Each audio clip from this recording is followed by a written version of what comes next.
What's up everyone? Welcome back to a brand new story. This is a really popular idea, but it always felt way too fanfiction-y for me. And honestly, there's not really a way to do it without making it fanfiction-y. So the concept is having Goku being reborn with all of his memories and powers and such. At least that's how most iterations do it. It's like putting Goku on New Game Plus, but giving him all his abilities kinda defeats the purpose of the story because he's just overpowered from the beginning. So I'm gonna take the idea, try to make it work, and we'll also just be giving Goku his memories, not his powers too. It could be a fun exploration of how current Goku might handle old threats, and what he may try and change in the past, and what path he takes to power as well. Today, we begin the brand new scenario, what if Goku was reborn with his memories? So first off, when is he reborn and how is he reborn? Well, I'm sure all of you want him to have all his memories, so our story begins at the end, or rather, wherever Dragon Ball Super is now currently. As of recording, that's following the events of Super Hero. Goku and friends are fighting a massive threat, but it's not Frieza. They're in the middle of a battle that basically started out of nowhere. They had no clue of what was about to take place, and it all happened so fast that they didn't really have a way to stop it. A powerful enemy stands above them all. Beerus is even gone too. Shin has been killed. Goku's the last one standing.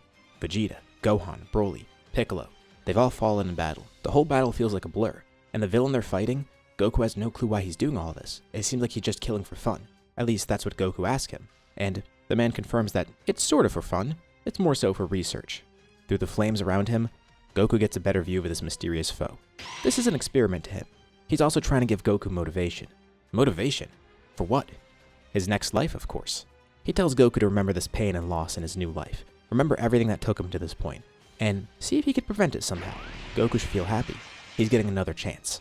Goku's body then reflexively moves, trying to dodge a sword. But even with his body acting on instinct, it's not fast enough to fight this foe. The sword slices through Goku. This guy he's fighting, Fu. How is he here? Why is he here? What's happening? Fu simply lets Goku know that he'll see him again soon. Well, relatively soon. For Goku, he's gonna have to live his entire life again. Goku's vision fades, and a strange sensation takes over him. Goku's died before, but this is different. It's almost like he goes into a deep slumber. Everything goes black, and then he awakens. His eyes open in an unfamiliar environment. His body feels weird. He notices he's in some sort of liquid, and he feels small. And it's not like when he got changed by Goma, even smaller. He can't even really move. It's like he's restrained by something. It feels like one of those healing chambers that he got placed in on Namek, although a little bit different. And through the liquid he's floating in, he sees a weird sight, an outline of two figures, one of whom looks exactly like him. His vision gets clearer and then he fully sees who it is. His biological parents, Bardock and Guinea. What's going on? Is this a dream? A nightmare? After the events on Planet Cereal, he actually remembers who these two are. But this is strange, he's actually reliving his last encounter with his parents. His vision fades again, and then the next time he wakes up, he's in what looks to be the same type of space pods that the Saiyans used to use. As he looks through the glass, he sees Bardock and Guinea once more. Goku's just so dumbfounded right now that he doesn't even try and act, thinking that this is some sort of weird dream, like his life flashing before his eyes. And his life isn't flashing before his eyes. It's basically restarted. This right here is the point when he's fully gained consciousness, out of the incubation chamber, and getting sent to Earth. He relives the exact same scene where Bardock and Guinea tell him to survive. They see him in there, confused and panicked almost. But nothing's out of the ordinary. That's expected. They're sending him away to a different planet so he could avoid Frieza's eventual attack. Goku's pod is sent out into space. He's now fully conscious, but still really confused. He remembers fighting that villain. His name was Fu or something. The last thing he remembers, everyone around him had fallen. It's almost like he was sent back in time. This is weird. It's no dream. Is it Fu's powers or something? Like some sort of hallucination? No, this feels way too real. It's almost like he was actually sent back in time, and he was. The villain he faced captured Goku's memories of everything and implanted them into a Goku from the past. Or rather, a Kakarot. He's starting from square one. He doesn't have any of his powers, but he remembers everything. But why is Fu here and what is his actual plan? That's a mystery to be answered later. Amidst Goku's journey to Earth, he tries to recollect his thoughts. He realizes what happened and now feels saddened. Everything is gone. His life has started the same too. He's helpless and so are the people around him. Even if he wanted to help others around him, he doesn't have the power to do so. He's not strong enough to save Bardock or Guinea. If only he had his powers. But he has nothing. Also, that villain. The attack happened so quick that he couldn't even process what was going on. And also, was he the only one that was affected by this? It seems like Fu was only targeting him. He doesn't think the others were sent back in time with their memories too. He was specifically targeting Goku. Like he was some sort of subject for an experiment. Goku was the one who got his interest most. Eventually, Goku lands on Earth. One good thing about restarting life all over again is the fact that he's going to be seeing Grandpa Gohan soon. So, amidst his journey to Earth, he did realize this. Looking forward to it, but also thinking about how he's going to go through everything. It's not like everyone's dead. They're going to still be born if they're not born already, and Any of his friends that are already alive, they're still alive on Earth. He's gonna meet them eventually. He just has to make sure not to mess up things too much. Goku waits in his space pod until Grandpa Gohan finds him. He really is in the past. He's elated, especially seeing Grandpa Gohan after so long, and this time without a halo. He's still alive. But still, he doesn't know how to handle this situation. Gohan takes him in, and then Goku tries to explain everything, but Gohan laughs it off at first. This boy is very imaginative, but he's claiming he's some sort of alien and he's been sent into the past with all of his memories. Like, Gohan knows some pretty fantastical things. There's wish-granting orbs on this planet after all, but this seems a tad bit far-fetched. Goku at least knows his origin and everything, but it's not like he can recollect every little detail in his life though. Like, he knows his big battles and such, but some things might slip his mind, so he's not going to have a perfect recollection of everything. When it comes to combat, Goku's amazing, but everything outside of that, I'm not trying to imply Goku's forgetful, but he has been shown to forget things at times, and especially when recollecting nearly 5 decades worth of stuff, he's not going to know every single little detail of his life. At least not off the bat. He's going to need some sort of trigger to remember some of the things. We're trying to treat him like he's in character, so it's not like we're sending him back in time with a purely photographic memory where he knows the exact sequence of events and everything that happened following that. But he knows a lot of the big details still, so he's giving a recollection of his life to Gohan. And this is actually a good opportunity here. He might be able to change some things in the past, and he's not sure how that'll affect things, but who knows? It shouldn't be that bad. Like, for one, he warns Gohan about the fact that he could transform into a great ape. He could save Gohan, and that's a nice start. Grandpa Gohan doesn't have to die here. And the more Gohan listens to Goku's story, the more he's starting to believe it a bit. It's strange. Goku even proves that he got sent back. He knows about them. He even introduces himself as Goku, which is weird because Gohan had that name in mind. But he lists off people that Gohan may know. Roshi, Ox King. He trained under the Turtle School. He knows the Kamehameha. Well, he can't really perform one, but he does the motions for it. He says after Grandpa Gohan died, King Piccolo was unleashed at some point, and Goku had to fight him. And Gohan can't believe it. I mean, he did show up in a space pod, so him being an alien kind of tracks, but he knows so much about Earth that he shouldn't know. And not just that, even if he were from Earth, how does he know all these people and events? How does he know who Gohan is? Goku even says he knows Gohan has the 4-star Dragon Ball, and he looks around Gohan's home and finds it immediately, before ever being told about it. He tells him about the Dragon Balls too. You can collect 7 of them and summon Shenron and wish for whatever you want. And it's connected to the Guardian of Earth, Kami, who lives on the lookout above Korin's tower. He even starts going into things that Gohan might not even know about just yet. Gohan really can't believe it. Is this real? But Goku still has none of his powers. Gohan says that's not so bad though. Once he actually believes Goku's story, he tries to tell him to look on the bright side. If Goku truly is the great warrior he claims to be, why not restart from the beginning? Wouldn't it be kind of fun in a way? Goku didn't really consider that. It is like starting over after all. He's worried about messing up things though, and not meeting his closest friends and family, but he should be able to make it work, and maybe he could even fix some past mistakes that he's made. Plus, he knows the path that he has to go down in terms of training, so he can get a jump start. He can get stronger than he ever was. And he asks Gohan to start training him immediately. And Gohan's glad too. He's a bit surprised because Goku is pretty young at this point, but as a Saiyan, he's basically ready to fight already. Goku even bows before his first battle, just as Gohan taught him. Impressive. He really does remember a lot. And Gohan lets Goku know that if everything he says really is true, it's nice that this time around, he'll get to watch Goku grow up. He still has no clue who he is at the moment. He has no real connection to him right now. But it sounds like in whatever life Goku lived beforehand, they were pretty close. Gohan viewed him like a son, but he never got to watch Goku grow up into the fine warrior that he was. And after saying this, he sees a determined look in Goku's eye. It will take decades, but he'll get back to where he was before. He'll collect the same allies. He'll be far stronger than before. And most importantly, he'll stop Fu and prevent this from ever happening. A few months go by. For Goku, it's like no time has passed at all. Spending it with Grandpa Gohan's great. The time just flies by. And eventually he goes to Master Roshi, officially joining the Turtle School. This is stuff he already innately knew. The training they were doing was basically strength training, just trying to get Goku stronger. As a martial artist, from a technical standpoint, he was basically perfect. Gohan was amazed to see this. He's even better than him. The biggest issue for Goku is getting used to his smaller body again. Now, this isn't the first time that it's happened, because when Goma had transformed them before, he had to do the same thing. But still, it's jarring, and he was smaller than he was even then, not to mention far weaker. He can't even fly right now, or utilize Ki. By the way, if it isn't obvious, we are including Daima in the story too. And I know some things contradict Super, but we'll get to it later on, and we'll be able to fit it in. It actually might not be as hard as you think, but it shouldn't take too long for him to gather that again. And once he goes to Roshi, Roshi is immediately impressed. Despite not having his full powers, he still has all of his skill and knowledge. So he's not really strong, but he's a master martial artist, which is huge. Gohan tells Roshi everything, and Goku even tries to chime in too. Roshi has the same reaction as Gohan. He's in disbelief at first, but he slowly starts to believe it. He's dumbfounded. He definitely shows the teachings of the Turtle School, and Goku even recites the motto of the Turtle School and all of Roshi's teachings. This kid's only a few years old, but It's like he's a star student. Also, he does talk really smart for someone as young as he is. Funny enough, even though Goku doesn't talk very eloquently or smart when he's older, he is speaking like he's an adult. Also, after that limited training with Gohan, he's got a grasp on ki again. This is something he knows innately, so it shouldn't have taken him too long to get again. Only a few weeks to learn the basics. Since he's so weak though, his blasts aren't as powerful and his flying isn't really that fast or stable for that matter. But the fact that he could even do any of these things amazes Roshi. It would take someone else years, maybe even decades to learn something like that, and this child has learned it. Goku begins training under Roshi, rejoining the Turtle School once more.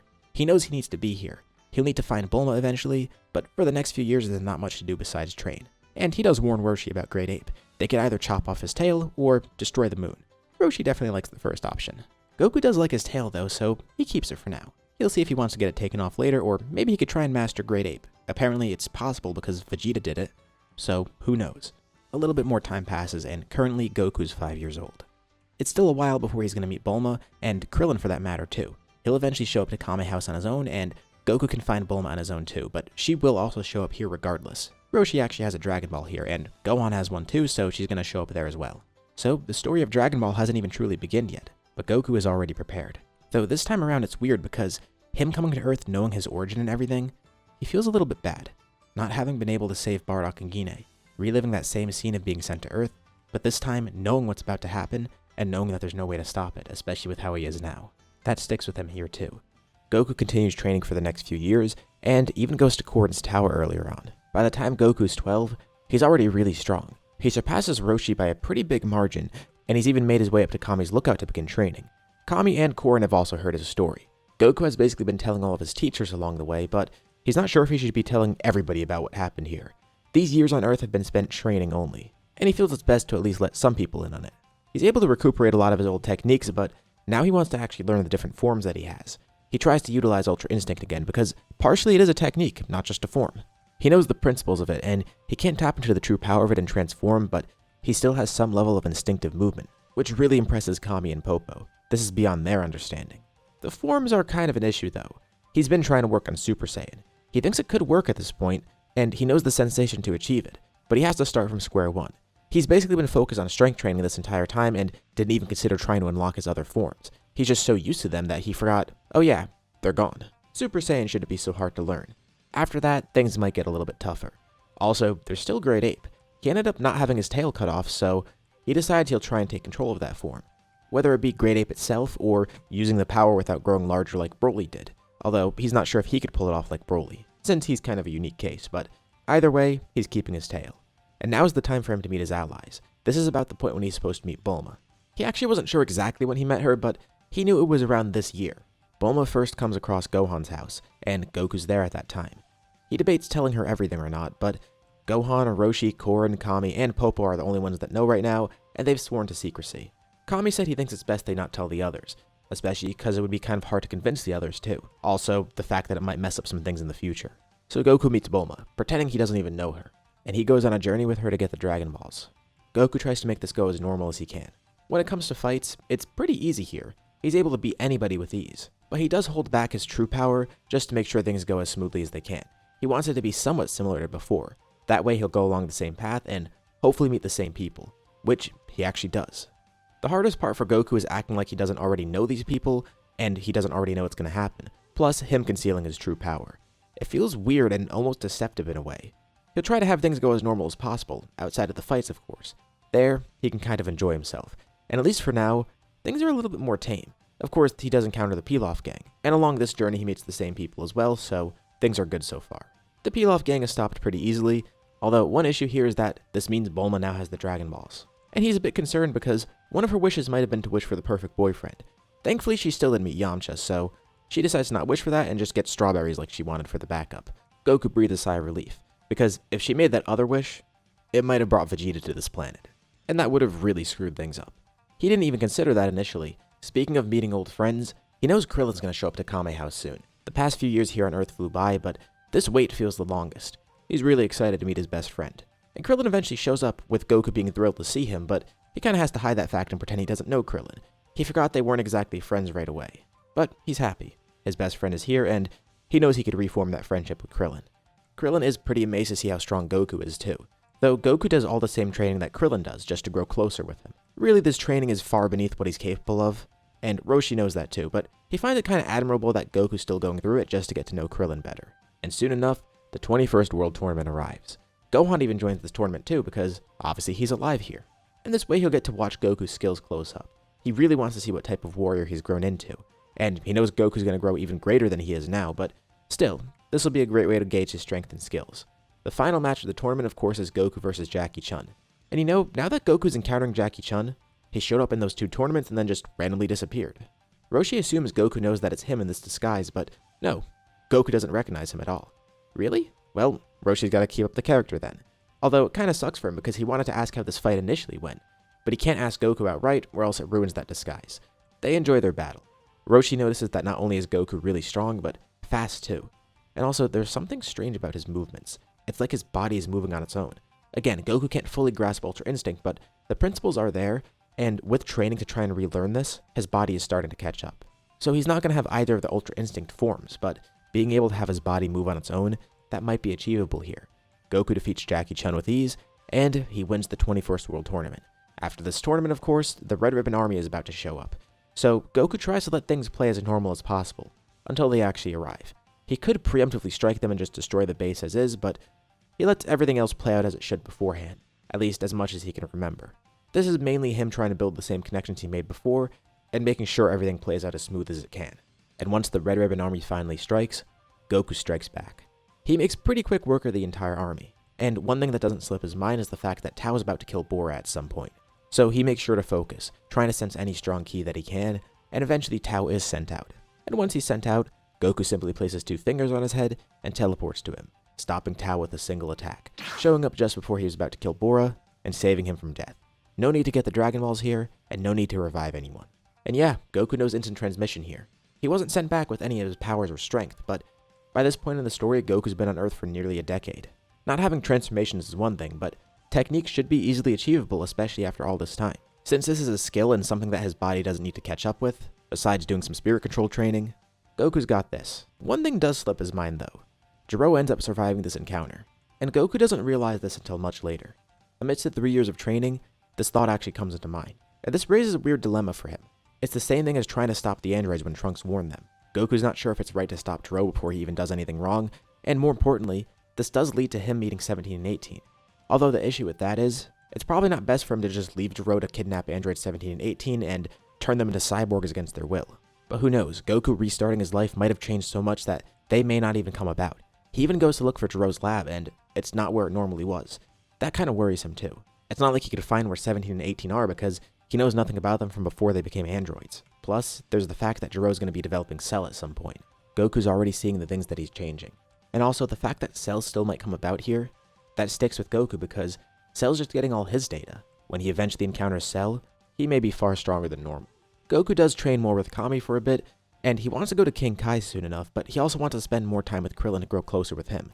Plus, Yamcha too now that he's affiliated with the Turtle School. Luckily, Goku has a good method of transport with instant transmission, so he can move about pretty freely. Goku's probably even able to replicate Kaioken at this point. Since it's a skill that he has and not a transformation, it shouldn't be too hard to pull off.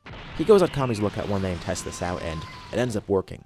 But he tests something else, something that he's been working on for a while. Kami and Popo have to shield their eyes as Goku powers up, surrounded by a powerful glow and an even stronger aura. Across the Earth, multiple people sense this. Roshi and Gohan could feel this from below too, amazed at Goku's strength, knowing that's him. Krillin and Yamcha feel this too, and they know that's Goku's ki, but something feels weird about it. What's going on? On the lookout for the first time, Goku goes Super Saiyan. He remembers the sensation for it, and the emotions as well. Not to mention, Goku had mastered Super Saiyan in his past life, and he's had it mastered for a while actually. His mind knew how to obtain the power and master it, it's just that his body needed to catch up, hence why he didn't have it right away. So Goku actually has Super Saiyan right now, and mastering it shouldn't take too long. He guesses it'll take a few days to get back to where he was before. For now, he's going to wait to see King Kai because he needs to go with Roshi first. A few more years pass, and we get to the 22nd World Tournament. Goku has trained with Krillin and Yamcha, and he fights Tien, trying to show him the error of his ways and get him to change like he normally did. This time around, Goku ends up winning the tournament, although it feels like kind of a hollow victory because he knew he was stronger than him at this point. Winning 2 tournaments in a row gives Goku more attention too. He's going to have to lay low. But also, Goku knows what's about to come next. Goku waits for the right time. This is one part of his life that he remembers very vividly. The first death of Krillin. Not long after the tournament, Krillin is attacked by Tambourine. But with ease, Goku's able to intervene and stop him, killing Tambourine with a single attack. And Krillin can't believe it. He knew Goku was strong, but it's weird. Goku acted almost like he knew what was going to happen here. And Goku looks over at Krillin sort of with disbelief. He feels a strange sense of pride. He prevented Krillin from dying here. Sure, Goku realizes that he's not as strong as he was at the point when he died against Fu. But at this point in his life, Goku realizes that he's so far beyond where he was that he could change a lot. He prevented Krillin from dying here. He felt guilty before after what happened on planet Vegeta, being so weak to not be able to stop Frieza or save his parents. And it has weight on his mind too. Like, he's considered if he should revive them or not. He has the Dragon Balls after all, but it's never like he really knew them in the first place, and he doesn't know how that'll mess things up going forward. So he decided against that. But mainly the reason it weighed on his mind is the fact that he was worried he'd have to witness the same deaths again. The same tragedies that he went through in his regular life, he'd have to see here too. But he's already changed so much, and he could rectify more things going forward. He saved Gohan, Bora, Krillin, and soon Roshi and Chaozu will be saved by Goku fighting Piccolo on his own. Speaking of that, he now needs to find King Piccolo. He tells Krillin he'll be right back, placing 2 fingers on his forehead, looking for the power of King Piccolo's sons. And he teleports around, killing them all with ease. And eventually he finds King Piccolo. But just as he encounters King Piccolo, Goku has a very strange realization. First off, he can't kill Piccolo because then that'll kill Kami. And also, it'll stop the other Piccolo from being born. He wants to meet the same people that he did before, and doing this would inherently go against that. He knows the Mafuba since he learned it before fighting Zamasu again, so he could seal King Piccolo. That would at least keep Kami alive, but that would mean no Piccolo Jr. This is his first real big issue, and Goku's realizing that he might not be able to save everyone like he wanted to. Granted, this is a bit of a unique case, but still, without things going normal here, Piccolo Jr. is never going to be born, and that means Piccolo probably won't be in his life. He can't really let King Piccolo escape either, and it's not like he could force him to make Piccolo Jr. King Piccolo gets ready to fight Goku, and the two briefly battle with Goku beating him pretty quickly. Goku asks Piccolo if he plans to make another son, and Piccolo's confused on how this kid is so strong and the fact that it seems like he knows everything. He teleported around and killed all of his sons with ease, and he even knew about his backup plan to make another Piccolo, almost like he wants him to do that. So yeah, Piccolo confirms that, but why is Goku asking? It almost sounds like he wants him to do that. Another thing here is that even if Piccolo does do that, he didn't make his wish like normal, so that would affect the other Piccolo that's born, since that is his reincarnation. Goku is pretty conflicted here. He didn't forget about anything that happened here, it just kind of slipped his mind that him stopping everything would affect things in this weird way. So Goku makes a strange choice. He reveals what happened to Piccolo, and tells Piccolo about his own life. Piccolo doesn't believe any of it at first. He thinks Goku's just trying to distract him and make up some fantastical story. But all of it ends up making sense, and Goku recounts everything. He even tells Piccolo things about his own life that Goku shouldn't really know. So Piccolo counters, assuming that all of this is true, why tell him? The way Goku frames it, he hated King Piccolo. King Piccolo was responsible for the deaths of his friends, and so many more. And Goku says he's not sure why he's telling him. He did hate King Piccolo for what he did, but he grew to see so many other people change. Plus, Piccolo is connected to Kami, and he wants to keep Kami alive, of course. But Goku did see Piccolo Jr. change. And Piccolo doesn't believe any of that. There's no way his reincarnation would turn good, let alone him himself. But Goku says he'd be surprised. He tells Piccolo even more, the fact that they're both aliens, telling Piccolo that he's from Namek. He even tells Piccolo more about his past, including recounting things about the Demon Realm.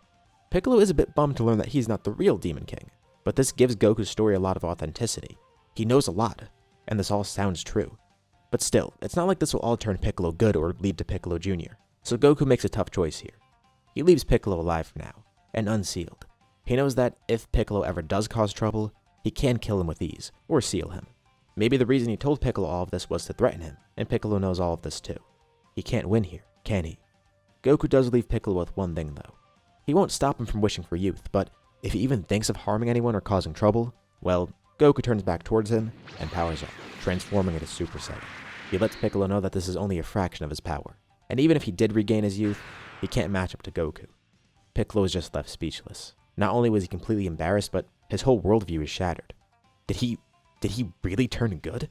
Begrudgingly, Piccolo goes off on his own. He will grow stronger. He will kill Goku, and he's not going to become one of his allies. The Pilaf gang watches from afar, pretty scared as well. They didn't hear anything, but what just happened there, and why is that kid back? More importantly, why is he so strong? Goku returns to Roshi and tells him everything. Roshi is worried but trusts Goku's judgment. He then goes to Kami, and then to King Kai.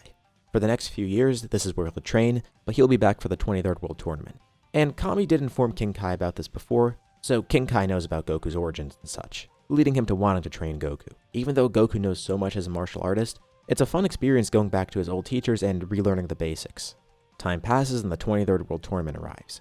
Goku returns to Earth. And one thing to note is that he actually recognizes Chi-Chi here, and his friends are all glad to see him too. And yes, Goku probably still would get engaged here just like normal. But at the tournament, Goku's looking around for another contestant. He actually sees Tao there, who's not a cyborg this time because he didn't get blown up by a grenade. So that's different, but he's looking for Piccolo Jr., but he knows not to expect him.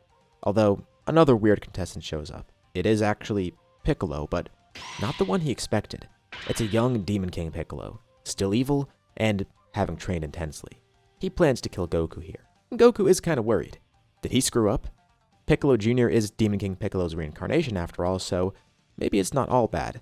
But does this mean King Piccolo is going to become his ally? Kami is watching nearby. He's at the tournament in disguise, but he's not actually participating. He knows Goku can handle Piccolo if need be. No one really knows Piccolo here either, so it's not like anyone's afraid to see him. Well, besides Goku's friends, of course. Krillin and the others have heard of him. Still, it's really weird that Goku was able to deduce what he was doing, locating him and defeating him with ease. So while they know of Piccolo, they don't know how much of a threat he truly is. Some of them do get to fight Piccolo in the tournament, and it's clear that he's really strong. But of course, the final match is Goku versus Piccolo. Goku has trained for 3 years, but Piccolo says he's been training a bunch.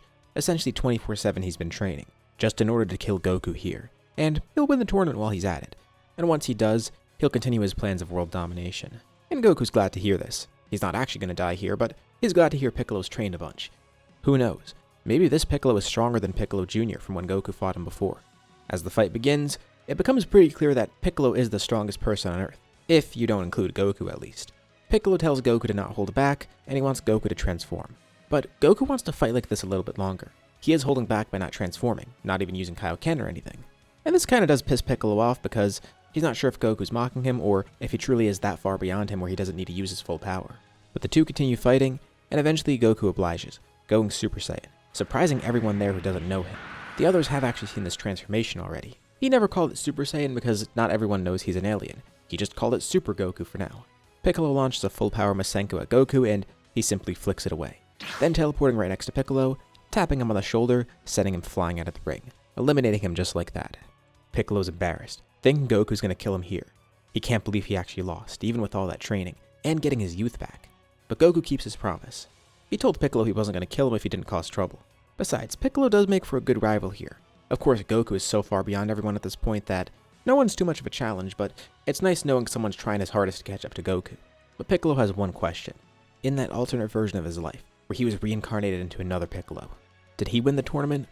Well, Goku says the tournament was really close. Piccolo Jr. almost did win, and Piccolo assumes this means he's weaker than his son. But no, Goku's just really strong, and he says King Piccolo's even stronger than that Piccolo that he fought. Though Piccolo wonders if anyone else knows Goku's secret, and Goku's actually surprised that Piccolo didn't tell anyone. Not like that would really benefit him anyways. Goku says that Kami and Roshi do, plus some other people that Piccolo doesn't know. But for the most part, nobody knows. Goku does definitely want to fight him again and wants him to grow a lot stronger. He's pretty similar to the other Piccolo, which does make sense after all, they're kind of the same person. But he gives Piccolo a tip, explaining the technique that the other Piccolo wanted to use to kill him. He doesn't know how to do it himself, but he explains how the special beam cannon was performed. And Piccolo likes this idea. Interesting. He'll definitely train to get that, though Goku's a little too confident teaching him his own technique. Apparently that did kill him in the alternate timeline, so Piccolo will be sure to use it to kill him here. He declares that one day he will finally kill Goku. Sure. Piccolo goes off on his own and Goku's crowned as the champion of the tournament once more. 3 in a row is a pretty good number, but he doesn't need to participate in any others from now on. Well, he's gonna skip the next, because he knows Mr. Satan's supposed to go to the next one and become the champion there. Plus, winning 3 tournaments in a row gets a lot of attention on him, which he doesn't really need. He goes off with Chi-Chi and they get married. It's not like it takes much for them to get married. At some point, he probably would even tell Chi-Chi about his story too. It only feels right. She has the same reaction as everyone else. Knowing her, she'd probably even find it flattering. Even in this alternate timeline, Goku made sure to find her. Well, Goku kinda knew that it would come to be anyways. Again, he just had to meet Chi-Chi like once in the past, and then again at the 23rd World Tournament. Personally, I imagine like Goku was planning on fighting her after this tournament if she didn't show up. He met her once here and barely interacted with her, but I guess the way I'm gonna do it here is, since she already knew who he was, and gets to see more of him after he wins 2 world tournaments in a row, she decides to pursue him. Goku barely has to do anything here, which is good. He has no Riz, and he didn't want to make it weird. But she found him, and it looks like they're destined to be together. Surprisingly, getting married here is really hard to screw up and is probably the easiest thing he has to do. The only real change with their marriage is that Grandpa Gohan's gonna live with them. Goku's just as close to Gohan as he was in his past life. And even with all the bad that comes along with being sent back like this, it's really nice to have Grandpa Gohan with him along the way. He is pretty old, and I'd assume that Roshi would have him take the same herb that he does to live for a long time. Goku and Chi-Chi then have a kid, and he's still named Gohan. And this also answers another question for Goku. When he got sent back, he was wondering if anyone else was sent back just like him, reborn in the same exact way. Piccolo didn't seem to remember anything, but that was sorta a different Piccolo, so maybe that was why. But with Gohan, he just seems like a normal baby. And as he grows, it's clear that he's just the same Gohan as he was as a kid. Piccolo, Gohan, Vegeta, and Broly, none of them were sent back with him, even though they were present when Fuse sent him back. He has no reason to think anyone else was sent back either besides those four, so it truly is just him here. But he's confident, and he's content. Things are going his way. He's reliving his life, basically on New Game Plus. He's already grown so much stronger, and he's prevented so many bad things too. But he has to be a little careful. He doesn't remember every single detail of his life, so it's going to be hard to ensure things go similarly and don't change too much further down the road. Goku even starts to train Gohan early. He explains Gohan's power to Chi-Chi and how he actually became successful as a scholar regardless, so the training won't really impact him too much. She's excited to hear this, but what type of a scholar is he? Gohan went to school and did well, and even got further education, but he studies bugs. Really? Bugs? Well, Chi-Chi's at least glad to hear that he's smart and successful. That's all she ever wanted with his education, so as long as Goku's absolutely positive he'll turn out that way, she'll allow him to train Gohan. He even lets it slip that he still grew up pretty normally, even with being kidnapped and trips to another planet. Well, yeah, but Goku promises that's not going to happen here. That was only because he died. Goku died? Yeah, 2 times actually. Twice? Chi-Chi doesn't want to hear any more about his other life. 5 years have passed since the tournament. Goku's now going to have a reunion at Kame House. Goku has actually told Chi-Chi he's an alien, and Roshi obviously knows, but Roshi is the only one who actually knows that somebody else is going to show up here. Goku's brother. And when Goku arrives on the island, he has a big reveal for everyone. First of all, he has a son. And second, well, Roshi interrupts him, telling Goku he's not too sure if it's right to tell them. He's an alien. Oh, Roshi thought he was going to spill the secret about his past and everything. Nope, the reason he chose this time to reveal it is because pretty soon, wait for it, and Raditz arrives just on cue. He timed it perfectly. He actually felt Raditz's power really far away. Though, again, he didn't really plan ahead for this. Like, Raditz isn't a big threat to him, but he actually doesn't know how he's going to deal with this encounter here. Raditz lands on the island, greeting his brother, and Goku greets him too. Good. He seems to remember. Yeah, he definitely remembers. Just not in the way Raditz thinks. And Goku knows why Raditz is here. And Goku tells Raditz he really does like this planet. So he's not too sure about leaving, but he will leave with Raditz under one condition. Really, he's bargaining with him. Fine, Raditz humors him because the encounter's gone okay so far. Goku tells Raditz he'll go along with him if he could beat Goku in a fight. And Raditz immediately accepts this. Definitely a very Saiyan-like thing to suggest. But surely Kakarot knows this is a losing battle. Yeah, it is a losing battle. Again, just not in the way Raditz thinks. They fly away to fight. Krillin actually comes along with them too, and King Piccolo's watching nearby. He knows that Goku must have known about this before, but he wonders how strong Goku's brother is, or if he's had something similar happen to him. So Piccolo cautiously follows behind too. As they're flying over there, Krillin and Piccolo actually meet up in the sky. Krillin's a bit terrified to see him, but Piccolo says to keep quiet. He's just here to watch. Goku and Raditz land in the middle of a field, and a fight begins. Goku reminds Raditz if he loses this fight, he's gonna have to leave Earth without Goku. And Raditz still is fine with that. Goku's holding back a lot right now just to make it look like Raditz might have the upper hand. But slowly Goku shows off more and more of his power. Telling Raditz his scouter won't be too much of a help here. Goku knows he originally did kill Raditz for what he did, but obviously he didn't do that here, and he's not really concerned about Raditz right now. The fight itself is easy for Goku, but he doesn't know how he's going to end it. Goku does get an easy win, and Raditz gets ready to leave, but then Goku remembers. So he doesn't really have a reason to kill Raditz. Plus, it's not really like him to do that. He's so far above Raditz at this point that it doesn't really feel fair to do it. It's kind of slimy. He beat him, and that's all that matters. Plus, other things have gone differently here, so it makes him wonder if something can go different with Raditz too. But he also remembers that if Raditz goes off into space, Vegeta will probably just kill him, just like he did Nappa. He doesn't have use for a Saiyan like that after all. At least Raditz is in good shape here, but still, Vegeta would probably kill him just for being weak. But if he keeps Raditz on Earth, that might change a lot of his own future. Plus, Vegeta doesn't know about the Dragon Ball, so he won't come to Earth. Maybe he would come to fight Goku, but Goku needs to ensure that Vegeta comes here. Raditz actually keeps his word and leaves, mainly because he knows there's no way he's going to win here, and he doesn't really want to die right now. But as he's heading to his space pod, Goku yells out at him. On second thought, he should stay here. What? Kakarot just kicked him off the planet. Why is he changing his mind now? Goku's kind of doing things on a whim here, and he has to come up with something on the fly. He then turns into a Super Saiyan. He's terrified. Thankfully, his scouter is not trying to read Goku's power level right now, otherwise it would immediately explode. Goku actually wants him to transmit this. He needs Vegeta and Nappa to get word of this. Raditz is speechless. He's never seen a transformation like this. Is he a Super Saiyan? Yeah. He is the Super Saiyan of legend. And he comes up with a really lame threat. If the other two Saiyans don't come to Earth, he'll track them down. Yeah. He'll track them down and he'll kill them. Yes. Yeah, that's what he'll do. He's a heartless bastard. He'll track them to the ends of the universe and, he'll murder them all. When he goes Super Saiyan, he goes crazy. Oh yeah, and he adds, the prince, he's nothing compared to his low-class might. That's it. Well, he doesn't need to convince Raditz anymore. Raditz stays here, partially because he's terrified, partially because Goku tells him to stay here, and partially because he basically views Goku as God right now. He is the Super Saiyan of legend after all. Goku probably should have planned this out earlier, just like with King Piccolo. Also, this might actually lead Frieza to Earth since he's spying on everyone. But by now, Goku's way stronger than Frieza, so he's not worried. For a comparison of his power, I'd say at this point Goku's probably comparable to where he was at the beginning of the Android saga, maybe right after Yardrat, which I think is pretty fair. It's not too absurd, but still a very reasonable boost considering his head start and the fact that he got Super Saiyan so early on. He actually does have Super Saiyan 2 by now, but he doesn't have any need for it. So yeah, he's definitely way beyond Frieza, even with just regular Super Saiyan, even with Kaioken. All that's important to Goku is that he brings Vegeta to Earth next. But now Raditz is here too, and he doesn't know what's going to happen with Nappa either, same for Frieza. Plus, there's another loose end. Goku senses Piccolo nearby. Oh yeah, the Piccolo stuff is kind of working out. It's really just Piccolo, but he looks a bit different, so by now he's calmed down about that and he thinks this will still work. So now he has two enemies here that weren't here originally. At least Piccolo kinda was, but Raditz was dead by this point, and so was Goku actually. But Vegeta and Nappa head to Earth, telling Raditz they'll be there in about a year. Goku steals the scouter and threatens them too, saying he has Raditz as a hostage. Vegeta and Nappa don't really care about that, but they're still coming to Earth. They want to see this Super Saiyan for themselves, and Vegeta definitely wants to beat him, especially after that taunting. So for the next year, what's he gonna do? Goku takes it upon himself to train everyone, because they don't have the same reasoning to train here. There's no threat of the Saiyans coming to kill them with Goku being dead. Thankfully, Goku's strength motivates them.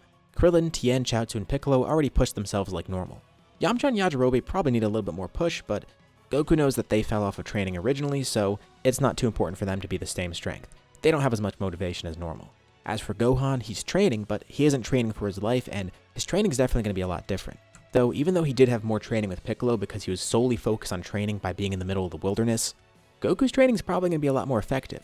Gohan's already adjusted to it, and Goku's a better teacher for him. Plus, he could have Roshi train Gohan a bit, and maybe even Kami. So things are changing up a lot, but Goku thinks he has it all under control. Although, Goku does remember something really big. Yamcha and Bulma are still together. It's not like he could play matchmaker and break that up, but he knows Bulma played a big role turning Vegeta good. Plus, they are a pretty good couple in general, and them not being together means no Trunks or Bra. Oh crap. Is he gonna get the heart virus and have no medicine? That time travel stuff is still hard to wrap his head around, especially with how everything's changed. Actually, will he even get the heart virus in general? Well, either way, as much as he hates to think this about his friend, he hopes Yamcha fumbles the bag here. Of course, Frieza was spying on everyone. No Dragon Balls means no Namek arc here, but Frieza is actually going to come to Earth just like Goku expected. He knows about the Super Saiyan and wants to get rid of him. After those other Saiyans go to Earth, Frieza is going to go there to finish the job. Hopefully the Saiyans just kill each other. He spied on Raditz already, but spying on Vegeta and Nappa will tell him how strong that Saiyan on Earth is. And if they don't kill each other, Frieza will just finish the job himself. It shouldn't be too tough. A year passes, and Vegeta and Nappa arrive on Earth, with Frieza spying on them far out in space. Goku's been waiting for this day for a while. Vegeta and Nappa are finally here. And he's mainly been waiting for Vegeta, not Nappa. He and his allies go to meet the Saiyans. By the way, Raditz has been here on Earth, but he's been kind of to himself. Although, once Vegeta and Nappa arrive, he shows up there too. He's kind of been training on his own, and he's just acting like a spectator here. Goku tries to contain his excitement. He finally has Vegeta here now. But at this point, they are still enemies, so he can't openly be excited. Vegeta does notice this a bit, and Goku just says he's excited for the fight. But really, he's been waiting over 2 decades for this. Vegeta is his closest rival after all, and he's finally here.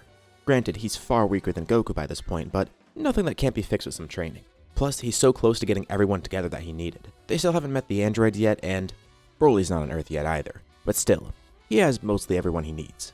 Obviously, Vegeta wants to see the Super Saiyan in person, so Goku doesn't waste any time. He transforms. To be fair, Raditz is pretty weak compared to them, so even though he lost to Kakarot, that doesn't necessarily mean Kakarot's really that strong. Sure, this form seems kind of amazing, but he is just a low-class warrior. This form might not amount to anything. So, Goku invites them to fight. Nappa tries first, and with one slight tap, Goku's able to defeat him. Vegeta's up next. He doesn't even kill Nappa like normal, he's more interested in just getting to fight himself. So Nappa just kind of lying there on the ground. Vegeta proclaims that he is the elite Saiyan Prince after all. Even if Kakarot's a Super Saiyan, it shouldn't be an issue, and he doesn't believe Kakarot truly is a Super Saiyan. Yeah, he has golden hair, but he doesn't know what the Super Saiyan form or person is. That could just be something completely different. Surely a low-class warrior isn't the Super Saiyan of legend. And this kind of makes Goku chuckle, but sure, he invites Vegeta to fight him too. And the fight still ends pretty easily. It's not like Goku needed Super Saiyan for this fight either. Even in his base, he's far stronger than Vegeta. He powers down, and asks them to use their scouters to read his power level or whatever. It's not a reliable thing to use, but it'll at least put it in terms they can understand right now. Nappa pulls out a scouter, and it shoots up to the 6 digits immediately, and then explodes before it goes any further. Vegeta sees his pass 1 million, but it explodes soon after too. They really can't believe it. Although, things are kind of in a tricky spot for Goku now. 2 other people are here that aren't supposed to be, Nappa and Raditz, which might not really be an issue long term. But just him being the Super Saiyan alone and getting Vegeta here, that's not really going to be enough to make him stay. Plus, things have changed so wildly that he doesn't know what's going to go different next. Goku tells the Saiyans that if they stay here and don't cause trouble out in space, he'll help them also become Super Saiyans. But Vegeta says he doesn't need his help. He'll become a Super Saiyan on his own, one far greater than Kakarot. Goku really needs to figure out a way to make them stay. He does know Vegeta has a habit of going off on his own and trying to train on his own too, like he did before the androids arrived, going off into space and training that way to get Super Saiyan. And that's what worries Goku, because if he does that, who knows if he'll ever come back. At least when he left that time, he had some experience with Earth and kind of knew who Goku was, so he had a reason to return, but here if Vegeta does that, he'd only be coming back to fight Goku and would probably leave again. He needs to keep him here somehow. Piccolo's also watching the fight nearby too. But then, he sees something out of the corner of his eye. He looks up in the sky. There's 2 suns. Or at least, that's what it looks like. One of the suns starts to get bigger and bigger. And he realizes that isn't a star. That's a ball of ki. Quickly, he tries to launch his own blast at it, but it does nothing. Everyone else looks over too. Goku quickly teleports right in front of it, and, with a very weak punch, causes it to dissipate. He and his friends can sense a power nearby. Vegeta, Nappa, and Raditz don't have their scouters, and they can't sense ki right now, so they don't even realize that Frieza's right there. His ship is out past the atmosphere, but it descends on the planet once the supernova's dissipated. Goku didn't expect to fight him this early, and it's not like he's not prepared, it's just he didn't really expect it. But maybe this is a way to get the Saiyans to stay. He could defeat Frieza, and then he'll be the only goal for them to defeat. Of course, King Cold is out there, but that doesn't really matter. Frieza steps out of his ship. So, the Saiyans must realize by now that he's been spying on them this entire time. It looks like they came to this planet to retrieve another Saiyan, and he heard rumors that this Saiyan was a Super Saiyan, which is why he tried to destroy the planet. That would kill him easily. But it looks like he wants to be killed personally by Frieza, which he doesn't mind doing. Although, Frieza is a bit concerned because the Super Saiyan's real. Maybe he's not that strong though. Maybe he's something that Frieza can handle. So, which of them is the Super Saiyan? Goku steps up. It's him, and Frieza actually does recognize him. He looks like that Saiyan that rebelled when he tried to blow up planet Vegeta. Interesting. Alright, well, show him what a Super Saiyan is. Goku powers up. What he doesn't tell Frieza is he also has Super Saiyan 2, but he'll just use regular Super Saiyan here. He tells Frieza he'll give him a chance to back down, and if anything, that just makes Frieza want to fight even more. The two begin battling, and it becomes really clear that first form Frieza is not going to be enough, nor his second or third form. He goes into his final form, and he doesn't hold back, he goes to full power right away. And Goku holds his own strength back, just to see if Frieza could truly fight him. He does know that by now, Frieza is pretty far below him. Once more, he gives Frieza a chance to leave, though he kinda doubts it's gonna work, but maybe this time it will, since he's so much stronger than Frieza and is already destroying his ego. Maybe it will make Frieza change. But it doesn't. Frieza continues fighting. He's relentless, he won't back down, and he's gonna fight until he can kill Goku. He even tries to blow up the planet again, but Goku stops it with ease. Once more, he tells Frieza to just leave. Frieza is so much weaker than him, it doesn't even feel fair to kill him. But he's Frieza. And, to be fair, maybe bringing Frieza back down the line was a mistake. It was nice to have someone strong like that during the Tournament of Power, but it did cause issues later. One good thing that came out of it is they were able to find Broly that way, but now Goku actually knows what planet Broly's on right now, so he could find Broly on his own. And, after all, originally Goku did have to defeat Frieza on Namek, thinking that he killed him then and there. Of course, Trunks had to be the one to finish the job, but still, Goku did try and kill him there, albeit reluctantly. And that's another thing Goku struggles with here. He knows Frieza can't really be reasoned with, at least not at this point. That's not who he is. He remembers how things went on Namek before. He'll keep fighting. He'll try to kill them in any way he can. And Goku remembers the other lessons he's learned in his past life. Some people are just irredeemable. Some can change, like look at Piccolo, Vegeta, even Majin Buu. And he might have lost sight of that here because by reliving his life again and keeping so many different people alive, he kind of has more of a savior complex right now, thinking that he can change everybody. Though it's not like he's gone without killing anyone here, he has killed King Piccolo's sons, and he destroyed the entire Red Ribbon Army. But that was mainly him trying to keep things normal. After he encountered King Piccolo and made him change, it made Goku wonder if maybe he could change other enemies that he'd encounter down the line. But one thing he's coming to realize is that Frieza is not one of those people. It's not like he's a good guy, and maybe this way, he can gain the trust of Vegeta more easily. If he tries to spare Frieza, what would the other Saiyans think? They definitely wouldn't want to stay here. So, sort of reluctantly, Goku ends the fight by killing Frieza.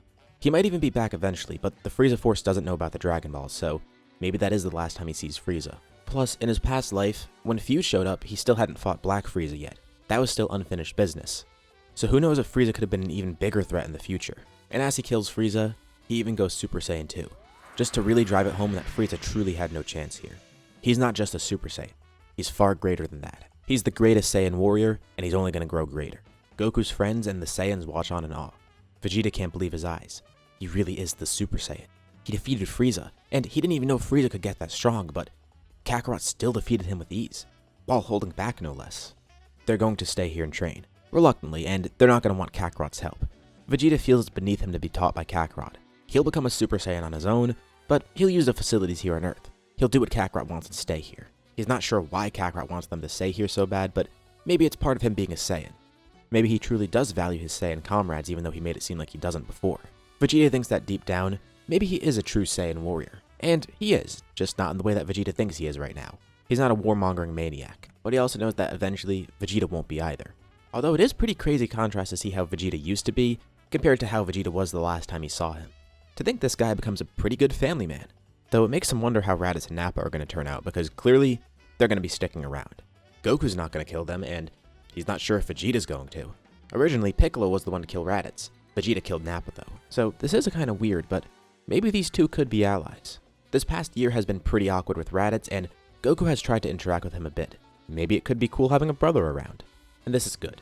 Things are weird, but Goku is making things somewhat normal. He has a few years now before the next threat appears, the androids. Although, maybe King Cold will show up earlier too. But that won't be a problem. And it makes Goku wonder, what's going to happen with Trunks next? Either way, he's going to keep training these next few years. Goku's rivalry with Piccolo grows over this time too. Piccolo is still very independent, but he's warmed up to the others. And now that the Saiyans are here, he's even more motivated to grow stronger. So he tries to fight Goku more and more. He wants to get strong enough to kill him after all. Though that's more of a pipe dream by now, and he's getting to the point where he doesn't really want to kill Goku. He just says that. But he views the Saiyans as threats to him. He's got to be the second strongest at least. It's kind of a pride thing. So he goes to assert dominance over the Saiyans at one point, wanting to fight Vegeta on his own. Vegeta basically tells him to piss off. He was pretty surprised to see a Namekian here in the first place. Namekians are pacifists after all, and there's no way this guy's a stronger warrior. Piccolo proclaims he's no normal Namekian. He's the Demon King. Sure, whatever he says. Although Vegeta does take that as a challenge. So, he's the king, and Vegeta's the prince. They're both royalty, but Vegeta says he truly is royalty. Piccolo's is self-proclaimed, kinda taunting him even further. And Piccolo smirks. It sounds like he's threatened. Maybe he truly does want to fight. And you know what? Vegeta decides to go for it, as long as it'll make this guy shut up. The two of them power up. This is only a few weeks after Vegeta's arrived on Earth, and the two begin their fight. Piccolo has much better abilities than Vegeta, like being able to morph his body and also regenerate. Plus, Goku has also taught him a bunch of different techniques from the other Piccolo. Granted, Goku didn't really know them himself, but he tried to replicate them from memory. So King Piccolo actually has some moves that the regular Piccolo has. Like in this fight, he tries out the Hellzone Grenade. He also knows that Vegeta can transform into a Great Ape, and he can create a fake moon if he needs to. Goku still has his tail, and he's transformed into a Great Ape before, but he's also told Piccolo how to stop a Great Ape, cut off the tail. Though Vegeta doesn't even resort to that here. The two are just fighting one-on-one. Since he's been training, Vegeta's power level is slightly higher than it was normally.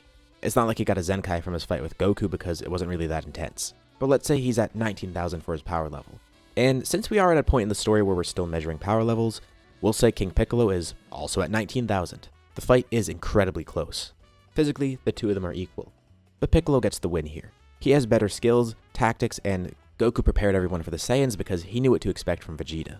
So even though it's a very close battle, Piccolo still does win, and that knocks Vegeta down a peg, but also gives him more motivation. Piccolo does commend his strength though. and he's glad to finally fight someone around his level. Goku's always been so far ahead and he's been trying to catch up, but everyone else behind him, Piccolo's been far ahead of them. It was nice to go all out for once and actually have a challenge. Vegeta's pride is a little bit shattered here, especially losing to a Namekian of all people, because again, they're not even supposed to be fighters, but it'll at least give him a nice extra push. And it gives the Saiyans some sort of respect for Piccolo too. It looks like Kakarot isn't the only person they need to surpass. And King Cold does eventually come to Earth, and I guess the Saiyans would probably try and team up on him, but he's probably coming to Earth not too long after Frieza died, like only a few months after, at most. So they'd be way too weak to fight him. It's not like Namek where King Cold found Frieza and then had to rebuild him so he had extra time before he came to Earth. Instead, he's going to Earth to retrieve Frieza because he assumes there's some of him left. There isn't though. Goku completely got rid of him. And Goku also gets rid of King Cold the same way. The Saiyans have no chance against him, nor does anyone else, but Goku is still far stronger than him. So that's another loose end dealt with. And it makes Goku wonder what's happening next. Is something going to change with the heart virus? Is Trunks even going to show up? Is it going to be someone different? Because even though Trunks was from a different timeline, it was a timeline where everything went normally up until when Goku died, so that would mean here, all of the same stuff happened too. Goku's at home one day. His whole family's there. Chi-Chi, Gohan, Ox King, and Grandpa Gohan. He goes out to do some farming. He knows Chi-Chi eventually does want him to get a job, and he starts farming a lot earlier on too. He's actually been doing it ever since they got married. In some ways, he kind of uses it as training, which is nice. But he says goodbye to everyone and walks outside to the fields. But as he gets to the field, he sees someone there waiting for him. It's Gohan. Oh, that's weird. He thought Gohan was going to stay home. Does he want to help him farm? But as he gets closer to Gohan, something's weird. It's not a huge difference, but being Gohan's father, it's enough for him to notice. Gohan looks slightly older. And, hold on, his hair's shorter now. He tries focusing, and he feels Gohan's ki back at home, but there's one right here too. And this Gohan that he's looking at looks really happy to see Goku for some reason, as if he hasn't seen him in a while. And Goku's eyes widen. Wait a second, this is kind of a long shot, but he asks if maybe this Gohan is from the future, and Gohan smiles. He is, but Bulma told him to expect Goku to know this. And now Goku's really confused. Right now is around the time when Trunks was supposed to show up, but this isn't Trunks. And not just that, it's a Gohan that's not much older than the Gohan here. He hasn't even hit his growth spurt, only a few years from the future rather than over a decade. What's going on? The future version of Gohan begins explaining how things went down. Goku died to the heart virus. Oh yay! Well, maybe that's not the right reaction, but Goku is kinda glad to hear things are going as they should. But clearly a lot has changed, and pretty radically too. If Gohan's the time traveler and he's that young, things must be very different. In the future, Goku obviously knew this was coming. He's kinda bummed because he was waiting around for Trunks to arrive, but he never did. So future Goku came to realize, oh crap, he's gonna be the one that dies, isn't he? He's bummed that he's the one who has to die, but at least another Goku will live. He didn't know any way to avoid this, and he even tried to have Bulma procure medicine ahead of time, but it didn't work. Thankfully, the drug is developed sooner, but too late for Goku. He kinda acts as a martyr in this way. Since the heart virus came and went very quickly, she had nothing to really work with and didn't even know what other samples to take from because they don't know anyone else who suffered from it. Making a drug to prevent it without even seeing what they're trying to prevent, that's gonna be very tough. Especially because we don't even know how Goku caught it. Maybe it was something that he caught quickly, or maybe it was something that was dormant in him for a while. Either way, Bulma had no clue of what to look for. When Goku had symptoms of it, it was already too late, but at least she got a sample of what was happening. On his deathbed, he told a few more people about what was happening. Bulma learned Goku's story. He felt fine telling her now that she was actually with Vegeta. Though they're not officially together, he just knows that she's fooling around with him. And that alone is enough proof to her that he is telling the truth. Gohan finds out what's happening too, learning the story of Goku and everything. And Goku leaves one more warning. He tells them about the androids. He doesn't really know how things are going to go down in this timeline. And Jiro's lab is in a different spot, and things have changed so much by now already that, who knows, the androids could be completely different. He doesn't exactly know how things went in Trunks' timeline either, which is apparently the one that he's in right now. Though, even so, things should be radically different here. Anyways, this Goku ended up dying. Everyone began training for the androids, and Goku comes up with some sort of excuse as to how he knows about this. He doesn't want everyone to find out what happened with him. That is still kept secret, besides the people that already know. The one other person he tells is Krillin, his best friend. He feels like he owes it to him too. The androids actually aren't going to be much stronger than normal.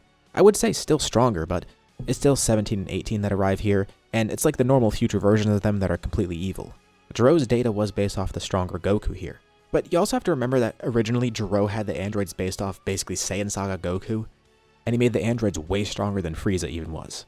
If he truly could have made the androids way stronger than that, I don't see why he wouldn't have done that. He really had no reason not to. He probably was still trying to make them as strong as possible, and the same thing would happen here. So I can see the androids being marginally stronger, but probably not even strong enough to defeat Goku. Which is good for Jiro because Goku dies anyways, and the androids go after Goku's friends, although they kill Jiro too. The androids are too powerful for everyone else to fight. By this point, Vegeta, Raditz, and Nappa have Super Saiyan, and Gohan does too. The four of them together, plus Piccolo, it actually is enough to hold off the androids.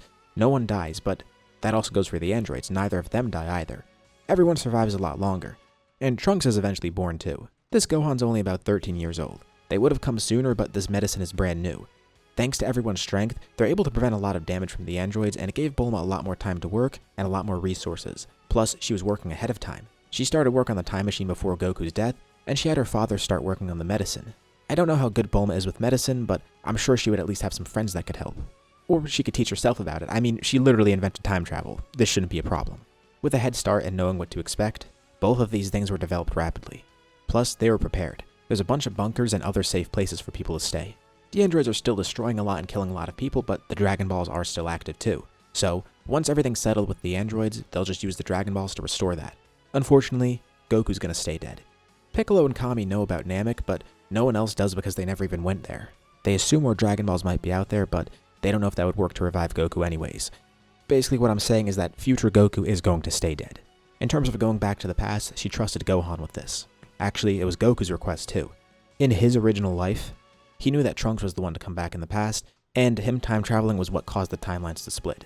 So the future Goku we're talking about right now is actually the original one that Fu sent back. This is kind of how things work normally. The time travel is branching off the timelines.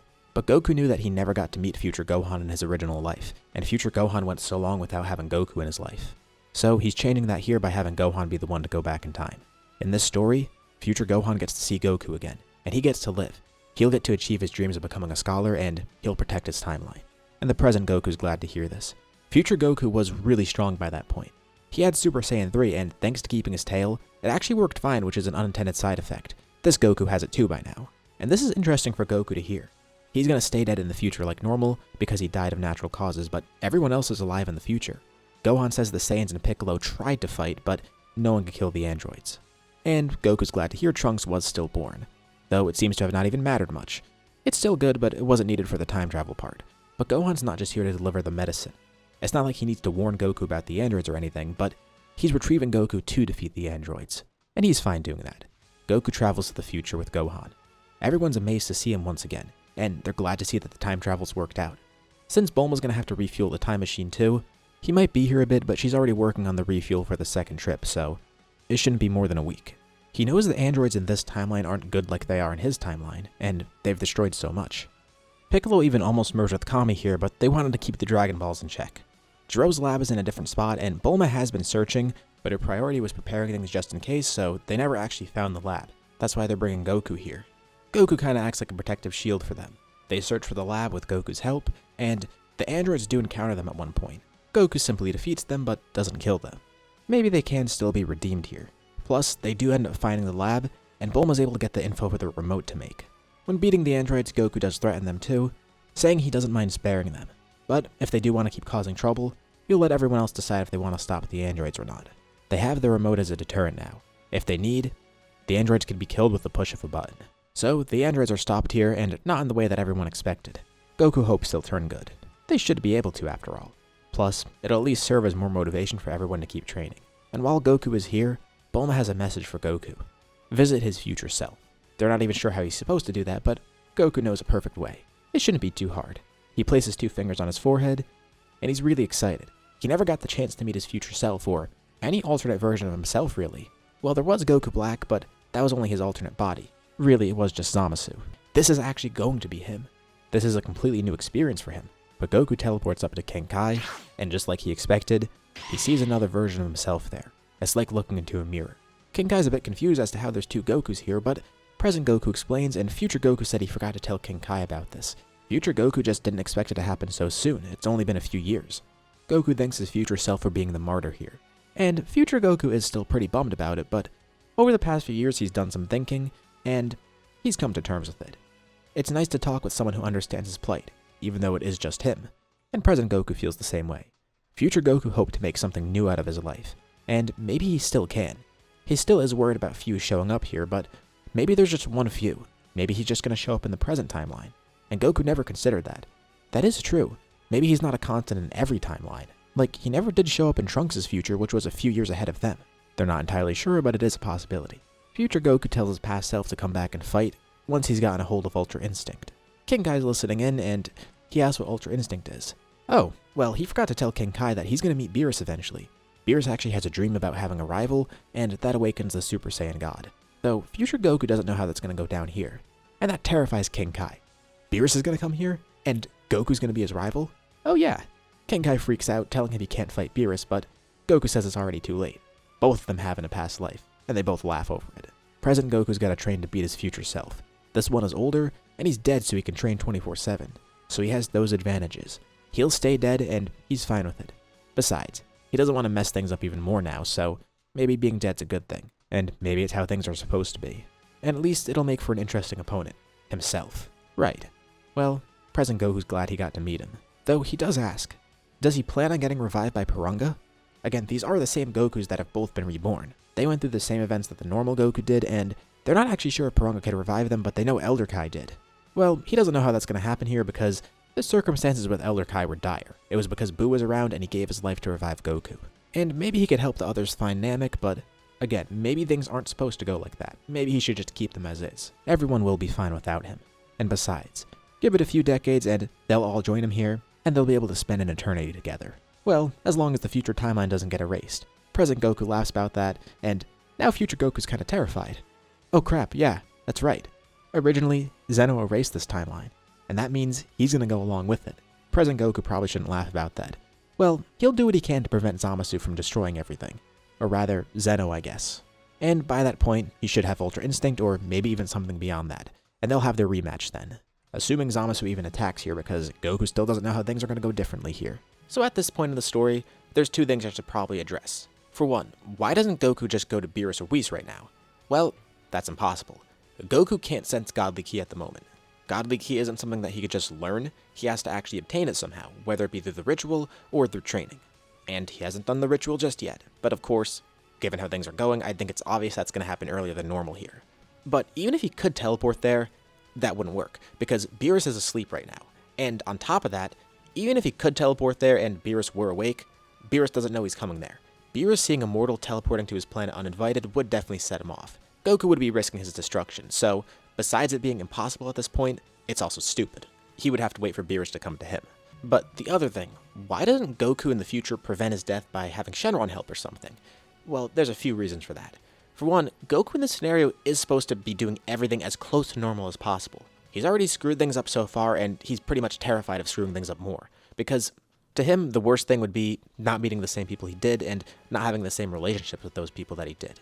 I feel like this is in character not just for the Goku in this story, but Goku in general. I mean, look at what happened after the Cell Saga. Goku could have been revived, but he accepted his death and realized that it was just a part of things and how they needed to be. He was fine being dead because he knew he attracted all those threats to Earth. Honestly, this kind of deserves its own video topic because it's pretty interesting, but Goku was content with his sacrifice. If it meant that everyone else was fine, he didn't care, to the point where he thought it would be better off this way. So I think that definitely comes into play here. Goku doesn't want to mess things up. It's tragic for him, but he accepts it. For all he knows, maybe he wouldn't succumb to the heart virus here. But it's also how things are supposed to go. At some point, this Goku would realize that he is the future Goku. He's the one that's supposed to die. And because he wouldn't instantly know that right away, I feel like another part of the reason he wouldn't do this is because he might think he's the Goku that's going to be saved. He doesn't know for sure. But on top of that, two more reasons. As I mentioned before, Goku isn't sent back with a perfect memory of everything and how everything's supposed to go. Of course, he would know about the heart virus, but he's not going to know exactly when it strikes, especially because it might have been different in the original future timeline than in the present timeline. And on top of that, we don't know how the heart virus works. It could be something that's dormant in Goku for a while, but if it's something that he contracted rapidly, and then something that started acting rapidly too, well, there's not really too much room for Shenron to do anything, because when the heart virus strikes, they would need to have all the Dragon Balls prepared and then ask for him to cure it. You might also think, well, maybe Bulma could make some sort of medicine ahead of time, but no. Bulma didn't make the heart virus medicine, and it's kind of impossible to make the medicine if she has nothing to actually work with. Same thing if she used her resources or connections to try and get the medicine made ahead of time. Without a sample, it's not really possible. So for all those reasons, that's why I'm saying future Goku still dies of the heart virus here. Yes, it's preventable. I'm not saying it's not. But it's not as easy to prevent it as you might think, and I don't think Goku would actively go out his way to prevent it either. It's kind of a tragic reality for him when you think about it like that. First of all, this Goku didn't know that he was going to be the one to die, and second of all, When he realized that he was that Goku and he had to make that sacrifice, he had to accept it. He knows that's how things are supposed to be, but he can't help but feeling regret from it. At least he knows that in the other timeline, things are going to go as they should. He's at least making it good for another Goku and another timeline, even if it's not technically him. But he dies knowing that he's not going to be able to grow old with his family. He won't see Gohan grow up. Goten was never conceived here. He'll never get to form the bond with Vegeta that he did originally. And as for Nappa and Raditz, he never even really knew them originally either. He's not going to get that here. And he's not going to make the connections that he makes in the future either. The people he met in other universes, and the mortals in his own universe. People like Mr. Satan, Majin Buu, Broly, Granola. At least he'll still get to meet some of the gods at some point. Shin and Kibito definitely. Maybe even Maris. And hopefully Beerus and Whis too. But this Goku's experiencing a completely unseen life. But also, it is a little bit exciting for him too when you think about it. This timeline isn't doomed. Sure, Goku dies here, but this timeline isn't going to be a dystopia like what happened with Trunks' timeline, because things went so differently here and they're actually prepared for the androids and all. Future Goku originally died and that was that. But this future Goku's going to spend eternity training, which is nice, and everything on Earth that he worked to protect, it's still going to be fine. He just doesn't know what lies ahead for them, and hopefully things go okay. So he's at least hopeful still, and he explains this all to his past self. Honestly, I think the main Goku that we're following here would have these same questions too. Why? But if anyone's going to understand future Goku's reasoning here, it's going to be Goku himself. So, as tragic as his tale turned out to be, it's not completely tragic, and there's still some great that can come out of this tragedy. They say their goodbyes, and Goku goes back to Earth, saying his goodbyes to everyone from the future. He's taken back home by Gohan, and they have one last farewell. Present Goku tells Gohan that he should talk with his dad. Future Goku's still around, he's just in Otherworld, and they could still talk. But now Goku has to figure out what to do here. He has the heart virus medication, so once he actually gets the symptoms, he'll be fine. And Goku knows that Cell's gonna appear by time travel. He warned everyone about Cell in the future too, and they destroyed the Cell in that lab there. So no Cell should show up in that timeline because originally that Cell was just gonna show up to take the time machine. And that would have happened years from now, but they prevented that. In this timeline, Goku finds Jiro's lab, and he frees the androids. With some help from Bulma, who's able to deprogram them, removing all the evil stuff, and at least giving them some normalcy back in their lives. Though they are kinda just left to their own devices. Jiro of course tries to kill Goku in the process, but Goku easily defeats him. He doesn't mind killing Jiro either. He's already caused so much pain and he's only going to be a problem in the future. Like, think about the things he did. He kidnapped these two and turned them into androids against their will, made them into killing machines. His whole life has been consumed by revenge. He just wanted to kill Goku. And of course, Goku might have been able to change that this time around by handling the Red Ribbon Army differently, so this is kind of self-inflicted. And he regrets trying to do things the same way back then. Now he knows that it's fine if he does things differently. But Jiro is too far gone. Besides, he's basically already destroyed himself, turning himself into an android, making him barely human anymore. To Goku, it's like turning off a machine. There is no part of Jiro to save. So he's killed. His lab is completely destroyed, and Cell is destroyed too. But that's just present Cell. Goku worries about the other Cell. There is supposed to be one from another timeline that shows up here, so why hasn't he shown up yet? Well, it should be relatively soon. And you know, his talk with future Goku made him remember something. He can get Super Saiyan God way earlier if he wants to. The issue is, he's gonna need 5 Super Saiyans and he's not too sure if any of them are righteous here. At least there's Gohan. But even if the 4 of them work, there's still a 5th one that they need. Actually, he has an idea. He did consider maybe trying to find Broly, but that's not gonna work right now. There is another option. Goku wanted to try and work for this power this time around, but this is gonna be the only shortcut he takes. Part of him did want to earn it, but he does need to get strong as fast as possible to get prepared. Getting Super Saiyan God like this won't be too much of an issue because everything else, it'll be through training. If the others want to work for it, they can. If they want to do the ritual, they can. But for now, Goku's doing the ritual in this way. Gohan, Vegeta, Raditz, and Nappa join the ritual. And for the 5th Saiyan, they use Chi-Chi. He thanks Gohan and Videl for this idea. The timing's perfect because right now, Chi-Chi's actually pregnant. They do have the 5th Saiyan here. It's Goten. It is strange for her to join the ritual because she's holding Gohan's hand and then also Raditz's hand. It's a very weird union. Everyone turns Super Saiyan and Chi-Chi acts as the 5th. And it ends up working perfectly. The first Super Saiyan God is born, Goku. Thankfully this shouldn't affect Cell because he's probably already here by now. Though there is one other loose end that he's going to try and tie up here. Piccolo and Kami meet on the lookout. Piccolo wants to get stronger and apparently this is the best way for him to do it. Both of them knew this time would come and so did Goku too. He's there watching. He plans on recreating the Nameless Namekian, merging with Kami once more. This isn't to fight Cell either. This is to fight Goku. Kami first summons Shenron, asking Shenron to grant Piccolo the power to make Dragon Balls. The power is transferred to him, and now Piccolo could do that if he wants to. Shenron is his dragon. Kami never thought the day would come, but Goku actually told him a while ago that this would happen. This was around the time he first met Goku. Apparently, he was bound to remerge with Piccolo, and Kami was kinda hoping it would happen. He's glad it did.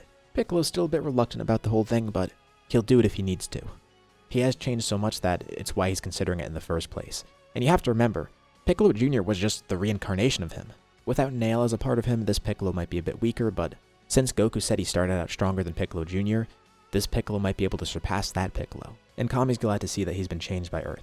The Demon King is now just Piccolo. The evil side of him that he once expunged, now softened. The two of them merge. Goku watches on, and Popo does too, with some tears. The nameless Namekian is reborn, in his truest form, since it involves King Piccolo, the actual body that split off of him before. And Goku's really happy to see this.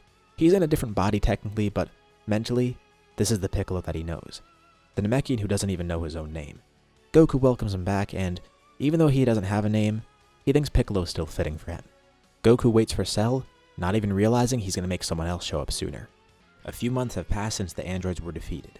Vegeta, Raditz, and Nappa have completely separated themselves from Goku, at least when it comes to training. They're trying to surpass him in any way possible, and they're going to try and not use the Super Saiyan God ritual. Besides, it's not like it's that easy to do anyways, because they could get a baby Trunks involved or a pregnant Chi-Chi involved. And both of those are tough as is. Plus the awkwardness of getting Goku or Gohan involved. Maybe they're just too prideful for it. Anyways, they're still working on their regular Super Saiyan forms, and aiming towards Super Saiyan 2. Goku is focused on another person though. He's not worried about the Saiyans, he thinks they will be able to catch up, but he's looking at Piccolo. But Goku starts training with him to see if he can get any stronger than he normally is. When Piccolo and Kami first fused, they became stronger than a Super Saiyan. Here, Piccolo is very strong with that, and right now he's above the other three Saiyans, but he's not on Goku's level of course. But Goku does remember hearing in passing that Piccolo was able to gain power in a different way, by wishing from it from the Dragon Balls. He'd relay this to Gohan, who told Goku at some point, and now Goku's telling Piccolo here. Really? Wishing for power from the Dragon Balls? It's definitely not something King Piccolo's against, but wishing for actual power, he never even considered that. Interesting. He will keep that in mind. Speaking of unlocking potential, Goku tries to train Gohan as much as possible. Gohan has Super Saiyan, and he's able to help Gohan tap into Super Saiyan 2 pretty quickly. But there's something else. Gohan's ultimate form. He knows that was pretty beneficial for him, and that's probably what led him to that beast form. Though, in order to unlock his potential, it's going to be a bit tough. He'll need to meet Shin and Kibito, and then free the Z-Sword, and then break that and meet Elder Kai. But they're going to have to wait a few years for that. He doesn't know if there's any way to contact Shin right now, and maybe he can find some way to work around that, but it's looking like he's just going to have to wait for Boo to show up. From what he remembers, after the androids were defeated, there were 7 years of peacetime, and that should be nice. It'll be a good opportunity for them to train, and Goku to work with his new god form even further. Maybe the Saiyans will start training with him, pick up on godly ki on their own, and they'll be able to get Super Saiyan God without the ritual. Who knows, even Gohan could get it too. But in terms of any challenges, it looks like Goku's going to have to wait a while until Boo awakens, which won't even be too much of a challenge for him. And then after that, he'll have to wait a few more years for Beerus. Or maybe not. Bulma's birthday arrives, and of course there's a huge party for it. But 2 uninvited guests show up. The Saiyans turn pale and their jaws drop, and so does Goku's, but for different reasons. Vegeta recognizes who it is. It's Lord Beerus, and he's told the other 2 Saiyans about Beerus before, so they're mortified. Meanwhile, Goku knows it's Beerus, and he's excited. He's been waiting for this for a while. He didn't think Beerus would show up this soon though. This is over a decade earlier than normal. Beerus has woken up early, very early. Goku becoming a Super Saiyan God so early on in the story did affect Beerus' prophecy from the Oracle Fish, so Beerus actually set his alarm to wake up by now. He is pretty groggy because his nap was really short, but he's hoping something good will come out of this. Besides, when he gets to Earth where the Saiyans are, he won't just be meeting his rival, but he'll probably get to see a ton of great food here too. This party smells pretty amazing. Anyways, the other 3 Saiyans bow to Beerus, everybody else looks confused, and then Goku walks up to Beerus very excited. Though he forgets that he's never met Beerus before here, so he probably has to dial it back a bit so Beerus doesn't get angry. But he asks Beerus if he's looking for the Super Saiyan God. Yeah, he is. How did he know? Is he the Super Saiyan God?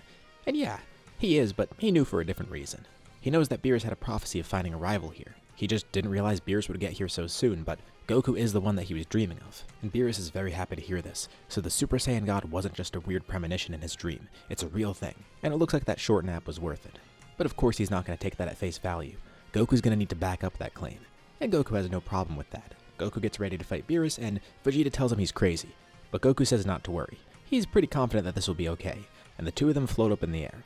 As Whis is watching on, he can tell that something weird is happening. He decides to do some research into Goku. He's not suspicious of him being bad or anything, but he knows a little too much. It makes him wonder how things came to be this way. Goku then transforms, turning into a Super Saiyan God. And Beerus could tell that this is definitely what he was looking for. The godly ki emanating off of him. There's no doubt about it. He is a divine warrior. Though Goku warns Beerus, his power is probably not going to be on the level of Beerus' full power. It will be enough to give him a good fight, but Goku is working towards something else. And Beerus is intrigued. What else is he working towards? Well, he knows about a stage beyond Super Saiyan God. Combining it with the power of Super Saiyan, he can create Super Saiyan Blue. Goku actually hasn't been training too intensely recently. He's more so been focused on training Gohan and training Piccolo. But Goku says give him about a week and he'll figure out Super Saiyan Blue again. But it's not just that. He's looking for something even further beyond. Ultra Instinct. Beerus raises an eyebrow. Ultra Instinct? How does this mortal know about that? Well, it's going to take a little bit of time to explain, but they should fight first. And Beerus is fine with that. The two of them begin their battle, ascending up into the air even further, getting away from the surface. The battle becomes pretty destructive pretty quickly. Beerus quite likes this guy. Goku definitely seems like a great warrior, and he has the strength to back that up too. But they get higher and higher into the atmosphere, far away from everyone else. And then Whis appears up there. He's looking to what Goku's history's been like. And he expects that he's going to tell Beerus now, isn't he? And yeah, that's what he planned. Beerus is confused. What do they mean? Well, Goku doesn't really tell many people his story, but he thinks he could trust Beerus with it, and Beerus is one of the people that should know about it. Same for Whis. He has told all the gods that he's trained with, and telling Beerus will definitely help speed things up and keep things in good order. Goku tells Beerus his story. He knows Beerus, very well in fact. He's been on his planet for a few years. He explains how he found out about the Super Saiyan God form, and how they originally met Beerus, as well as why he knows about Super Saiyan Blue, and Ultra Instinct for that matter. Whis confirms all this too. He can't really access anything from that alternate reality to confirm it. But when he looks into Goku's history, right from the moment of his birth, he does notice some strange things about it. Goku seems to know a lot of things right away. And looking back in time at that exact moment in space, on planet Vegeta there was a small weird timeline distortion. Plus the fact that Goku knows about everything here and knew to expect Beerus at some point, and he knew how to become a Super Saiyan God without even looking in the Namekian Book of Legends, that's all pretty good evidence for it too. And now they know about the threat of Fu as well. Well, if that's the case, Beerus does look forward to Goku being his rival. It's a shame that he died in that alternate reality because Beerus feels like he definitely could have dealt with Fu, but it looks like it got to Shin first, which killed Beerus in the process. But now at least he's warned about it, so that's not going to happen here. They still know nothing about Fu though, and Whis doesn't either. He'll have to look into it later on. But Beerus asks Goku, how long did it take for him to get Ultra Instinct? Well, it took a few years and a Tournament of Power. Goku then explains what the Tournament of Power was, and Beerus freaks out. Zeno's going to erase everything? Well, not exactly. It's more like a test. If he actually does end up doing it here, just know to wish for all the other universes back. Oh yeah, he says that Champa's going to show up in a few years too to try and get the Super Dragon Balls here and take Earth for himself, so Beerus should definitely recruit Goku for the team in the tournament. Wow, it's like Goku's replacing Oracle Fish for him here. But after hearing all this, Beerus just laughs. And not in a dismissive way, but more of a confident and happy way. What a crazy life he lives. Not just Goku, but himself. If this mortal truly can get Ultra Instinct, he's going to have to take him to his planet, and Whis will train him for it. Well, that's the thing. Goku can benefit from Whis' training, but he knows what he needs to know. He's applied the principles of Ultra Instinct in his fighting. He just doesn't have the actual form for it. Wait, so can he use it right now? Actually, yeah, to a degree. He tells Beerus he's going to test it out, so the two of them begin fighting again. In Super Saiyan God, Goku applies the principles of Ultra Instinct. Now, without Godly Ki beforehand, he wasn't able to use the form for it, but now he feels like he can maybe get the form for it down the line. Maybe even soon. Goku never truly mastered Ultra Instinct, but he did complete the form. He knew how to transform into it willingly. And in terms of the actual techniques of Ultra Instinct, he was able to calm his heart, his mind, and his body, having them all move automatically. None of the other fighters around Goku have seen it. People have seen glimpses of Goku fighting on instinct, but thought nothing of it. And especially after all of his time here in his new life, combined with his past memories of Ultra Instinct, by now, he definitely can use it pretty easily, just not the actual form. And Beerus gets to see it firsthand. Of course, when Beerus uses more power, he's able to outpace Goku, but when he tries to match Goku's power, Goku outpaces him with Ultra Instinct. That's the thing, Ultra Instinct isn't just a form, it's a technique. So this is something that Goku's had for a while. He just never really got to showcase it because, well, there really haven't been many challenges in his life so far. So while we haven't really seen it too much in this scenario just yet, besides the brief times that I have mentioned it, I would wager that by this point, Goku's had it for a really long time. He's always practiced using it, but not too much in a battle because it made the battle a little bit boring. And considering how strong he was compared to his opponents in the past, he didn't want to make the battles too easy. And Beerus just laughs even more seeing this, laughing from the thrill of the fight, and just laughing at Goku's mindset. If this is going to be his rival, he's looking forward to it. But Goku then asks for a favor though. He shouldn't really be asking a god of destruction for a favor, but sure, Beerus obliges. Goku says he wants to meet the Supreme Kai early on. Really? Well, that's pretty easy, but why? And he explains. There is another strong warrior, but he needs help from Elder Kai. Beerus doesn't really like the idea of this because he was the one to seal Elder Kai, but whatever. If it means another strong warrior is going to be born and push Goku even further, then fine. They go to the Sacred Wall of Kai, with Shin and Kibito being very confused, but Whis catches them up to speed. Goku then goes to pull the Z-Sword. He pulls it with not much effort. Shin and Kibito's eyes nearly pop out of their heads, and they nearly pass out when Goku then grabs the sword by both ends and snaps it in half. Why would he do that with the Sacred Z-Sword? Well, Goku says the special thing about the sword isn't the sword itself, it's what's inside of it. And then, Elder Kai is finally freed, with Beerus face-palming, wondering if this was really the right choice. It takes a lot of time to catch the Kais up to speed too, and Goku tells them his story, and also why he came here so casually and broke the Z-Sword. Well, they're not really accepting of him right away, but they do know Majin Buu is going to arrive on Earth soon, and it's good that Goku knows of it too. He'll help prevent that. And if they really want to prevent Majin Buu, Goku has another request. After a lot of time talking and convincing them, he's able to bring Gohan here. Goku's already caught him up to speed about what's going to happen here. And Elder Kai performs his ritual on Gohan, creating Ultimate Gohan very early on too. And with this head start, Goku wonders how strong Gohan's going to be. He's going to have a lot more consistent training, and he already has the Ultimate form.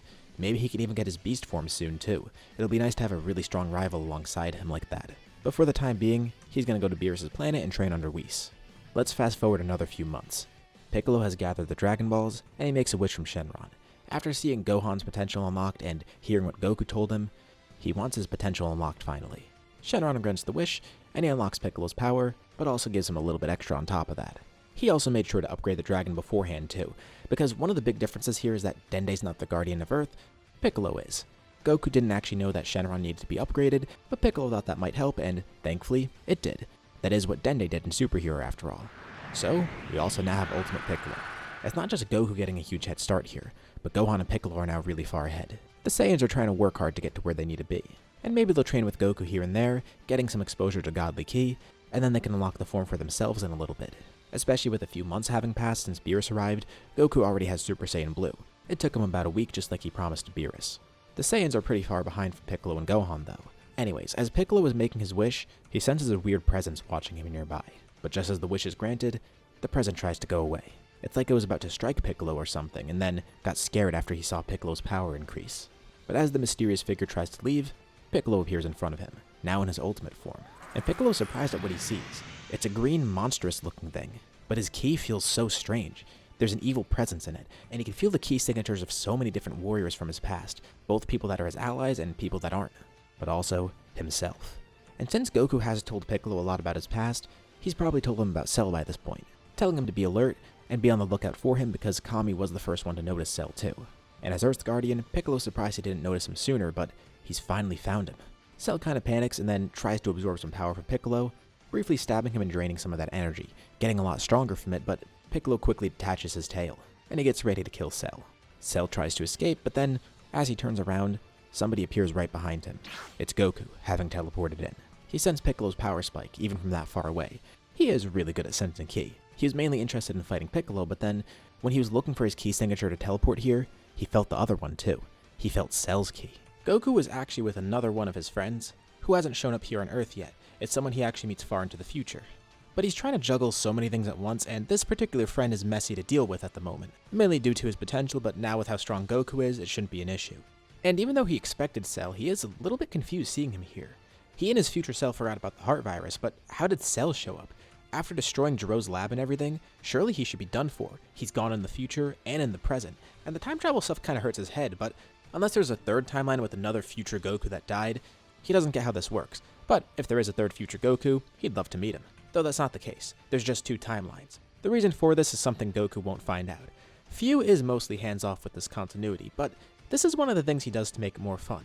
He's been checking in every now and then, and he knows that this will throw Goku off, so it'll be interesting to see how he handles it. He did this to make things more fun. It was simple. He plucked Cell from another continuity, just redirecting his time machine's wormhole to travel here. So this is a Cell who's from a completely normal, unseen timeline. Although by doing this, Fu does inadvertently save another timeline from Cell. Fu doesn't want Goku to avoid all of his enemies after all, and he has his own reasons to be interested in Cell in particular, which is why Fu chose to intervene with him. Good thing is Goku at least expected him to show up, even though he's a little bit surprised he did. And with Cell lurking for so long, and absorbing people in the meantime, he's grown a lot stronger than the Cell that we saw when he first appeared. Goku's not entirely sure why. Does he know everything Goku does? Nope. He's completely out of the loop, and he's pretty much a normal Cell, except a lot stronger because he's been laying low a lot longer. Also trying to replicate some techniques that he's seen in the meantime too. And it's good for Cell that he's located Goku because that is his main target. But he also realized that even with all this time laying low and growing stronger by absorbing people slowly, he definitely can't contend against Piccolo, much less Goku. And Piccolo asks Goku what he's waiting for. They're gonna kill him, right? And Goku has been waiting for Cell for a while, but he's honestly not sure. He wonders how much different this Cell is from the one that he originally fought. It's not like he has godly ki or anything because he didn't get data by that point, but he probably has a lot of other great data and maybe he's really strong. Goku wants to test that out first. Goku asks Cell to fight him, and Cell obviously won't turn this down, but he is a bit concerned. He knows Goku is way stronger than he realized. Maybe this is a trap, but also he might be able to absorb some power from Goku. The two begin fighting and Goku simply goes Super Saiyan. And Goku is impressed at first. He definitely seems much stronger than the other Cell that he fought, but he's clearly not strong enough to fight Goku here. He then launches up into the air, flying into space. Goku tries to go after him, but he purposefully lets Cell go. As Cell gets up into the sky, he then uses instant transmission to teleport away. Piccolo flies up after Goku and wonders what his next move is, and Goku says it's fine. He kind of expected Cell to have that reaction. He sees potential in Cell, both as a warrior and a potential ally. Now, he doesn't know if Cell would turn completely good, but the two of them are similar in some ways, mainly as warriors, so who knows, maybe there is a way to change him even without altering him genetically. Plus, he's not really concerned about Cell at the moment. Yeah, he's strong enough to fight the other people around here, but even the other Saiyans by now, they've achieved Super Saiyan God for themselves through training. Gohan on the other hand is Ultimate. Piccolo's stronger than Cell too. Cell can't contend with anybody. He's not too much of a threat right now, especially without his perfect form, but Goku assumes that even if he did become perfect somehow, it wouldn't be enough. Cell would need to train a bunch to even catch up to them. They all have their own advantages, either potential awakenings, or just having godly ki. Cell has neither of those, but he is part Frieza, so maybe that will help him grow. And who knows, it could be a good challenge for Goku in the future. And even though things are going really differently here, remember, we're still in the 7 years before the Buu Saga happens. Chi-Chi's kinda curious. One day she asks Goku what's changed so far in his life, and Goku explains. Most things have gone Goku's way so far. It's good that he has Chi-Chi to talk about this with, because even though it's really hard for her to comprehend, and even hard for Goku to comprehend, still, it's nice being able to talk about his previous life and his current one. And Goku's starting to realize that he can change more than he realized. He was so worried about not meeting the same people, but even with the changes that did happen, he still met them. They were naturally drawn to each other. Goku was just himself and didn't do anything extra. They naturally became friends, and that made him realize that a lot of the things in his life can go that way. Just being himself and doing the things that he would normally do, it would lead him to making choices that would eventually affect the people around him. In any life, he'd probably find Chi-Chi. The same goes for his friends, Krillin, Bulma, all the people he's close with. They became friends so easily because they meshed so well. And now he has others too. For example, even though Piccolo is sorta similar to the one he knows, personality-wise, there are enough differences to actually be noticeable. Then there's Nappa, someone that Goku just fought for a little bit and then barely learned anything about. He doesn't interact with Nappa a lot here, but he is around. Like, his only impression of Raditz was that he wanted to kidnap Gohan and kill everybody. But now he actually knows him. He sees him as an actual person and not just a monster. It's cool to have a brother here. And Chi-Chi wonders, would Goku ever tell Raditz about his past? Well, not exactly. He thought about who else he would tell, and yeah, Raditz is his brother, but he isn't really too close with Raditz here, but slowly over time the two are developing somewhat of a bond, even though they don't interact too much.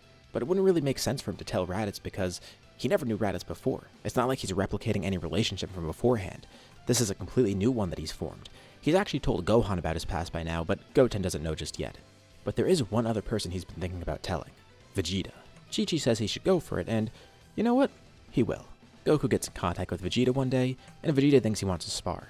But he says he has something important to tell him, and that's when he drops the bombshell on him. He tells Vegeta about his past. Actually, their past.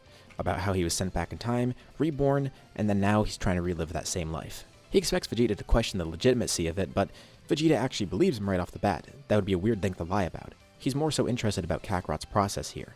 So, he knew everything before. He could tell how everything was going to play out before it even happened. Well, mostly. A lot of things have changed, but from a bird's eye view, yeah, he saw a lot of things coming here. So, that's why Kakarot had him come to Earth, isn't it? The whole act of him trying to intimidate the Saiyans and draw them here, he always thought it was weird that Kakarot did that and then it turned out to be completely different. And yeah, that's exactly why he did that. But he tells Vegeta it was for a good reason. Vegeta was an important part of his past life, which kinda surprises Vegeta to hear, because even though he looks to Kakarot as a goal, wanting to surpass and beat him one day, he wasn't sure if he'd ever reach those heights. He always told himself that he could, but deep down, he feared that he couldn't. why not tell Raditz about any of this? That's his brother. And Goku tells him the same thing he told Chi-Chi. It wouldn't really benefit him because he never had a bond with Raditz. There's nothing to emulate there. But with Vegeta, that was his greatest rival. And he even would say Vegeta was a friend to him. Sure, they had a strange relationship compared to his other friends.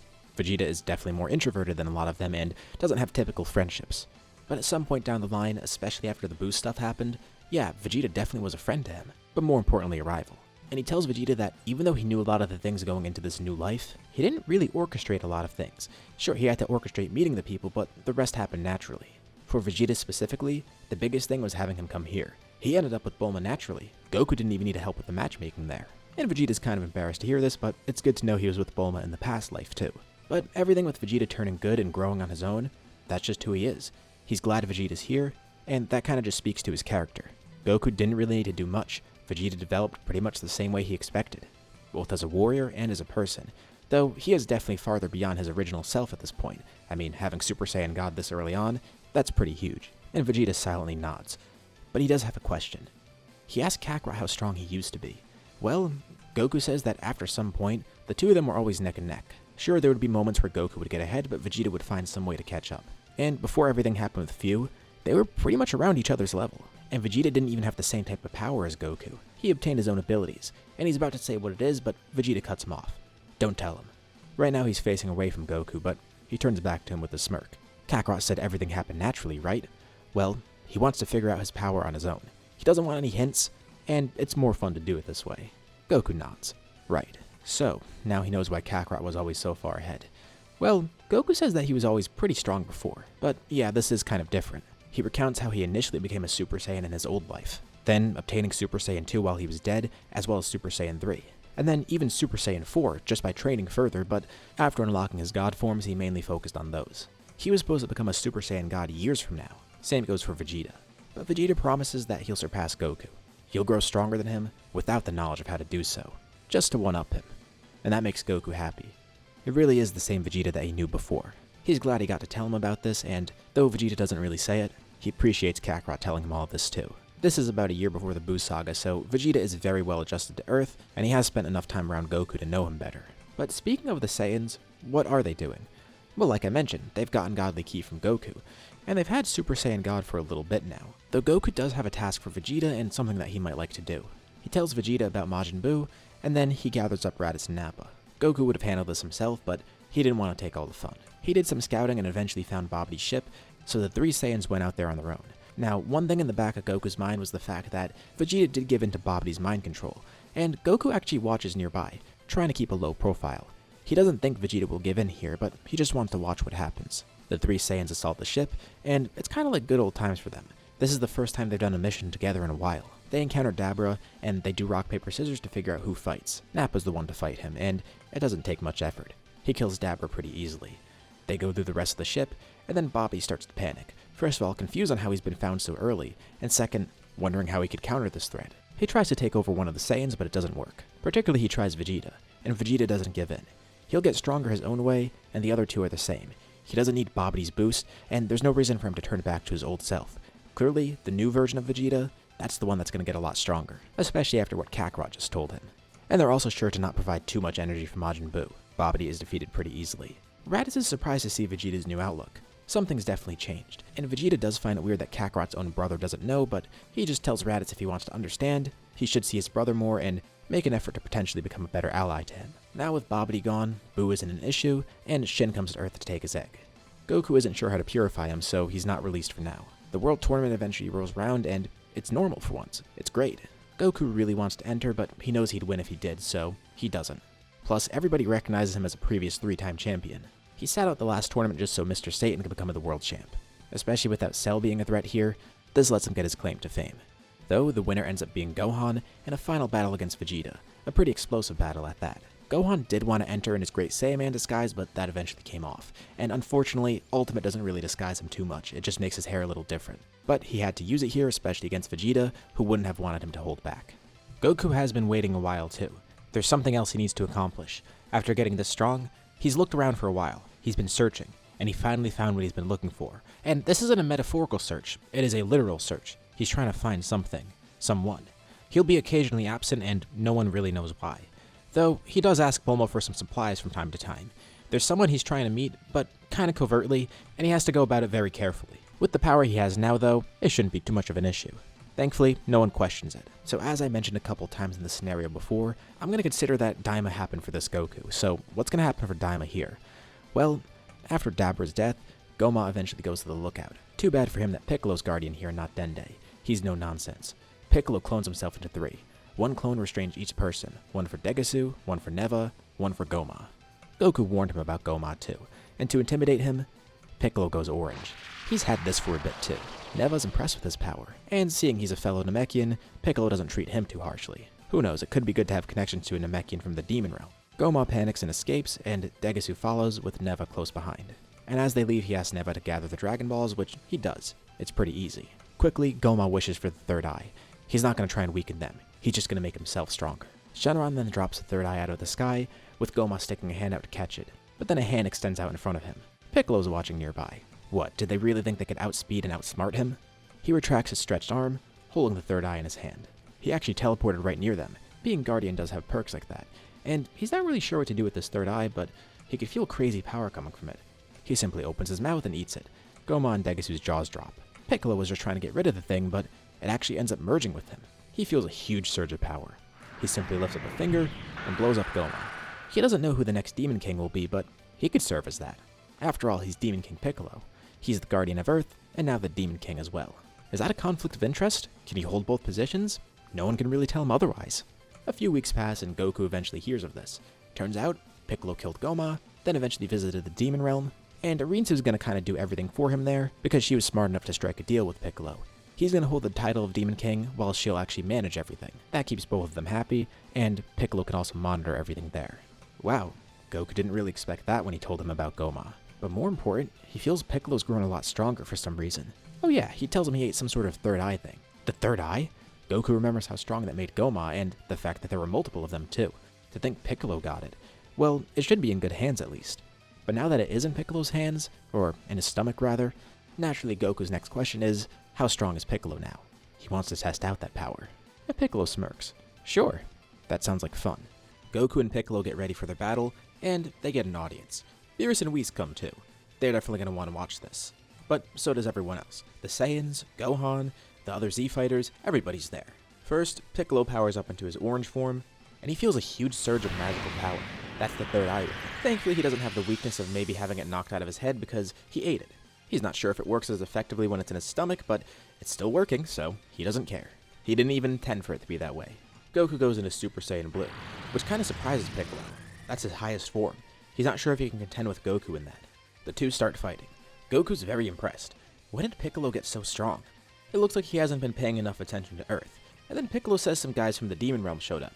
Oh, that Neva guy, wasn't it? And Goma, maybe. Yeah, exactly. Goku kinda did forget about that part. He was wondering how he was going to handle going to the Demon Realm and being transformed into a smaller body again, but given all the power he has, it probably wouldn't have been an issue. So, Piccolo has the third eye, doesn't he? Yup, exactly. It makes Goku remember that Super Saiyan 4 form. He never actually got it here. He decided it wasn't really necessary. He knows he probably could have trained for it, and even if he couldn't unlock it on his own, Neva did come here and maybe he could have helped with something, either for him or the Saiyans, but now with the Super Saiyan God, it's not really necessary to get Super Saiyan 4. Not to mention, he's gone beyond Super Saiyan God, and Super Saiyan Blue. Beerus watches the fight closely, asking Whis what Piccolo's power is, and he's honestly never seen anything like it. He didn't know Namekians could get this powerful, but that magical power from the Demon Realm, that's really doing a lot for him too. His orange form is strong as is though. The third eye does give him an initial power boost, but the more he fights, the more he adapts to Goku's power, and that's the real thing that's helping him out here. At his current strength, before getting the third eye, Orange Piccolo was above Super Saiyan God Goku, but probably a little below Super Saiyan Blue. But with the third eye, he's above Super Saiyan Blue, and he continues growing, adapting throughout the battle. As Piccolo continues getting stronger and stronger, Goku laughs to himself. This'll be fun. It's been a while since he had to push himself, and he does so in training, but in combat, really the only person he had to push himself against is Beerus, and that's only because he asked Beerus to use more power. Nearly every other person he's encountered, he's been more than prepared for. And even if he wasn't prepared, in terms of strength, he was already strong enough to fight them. He's so far ahead of his normal self, and it's good to see one of his allies getting this strong too. He tells Piccolo he wants to show him something. His blue hair then falls down and turns black. A smirk appears on Beerus' face too. The Saiyans look at him and wonder why he's so excited, but Beerus says just to watch closely.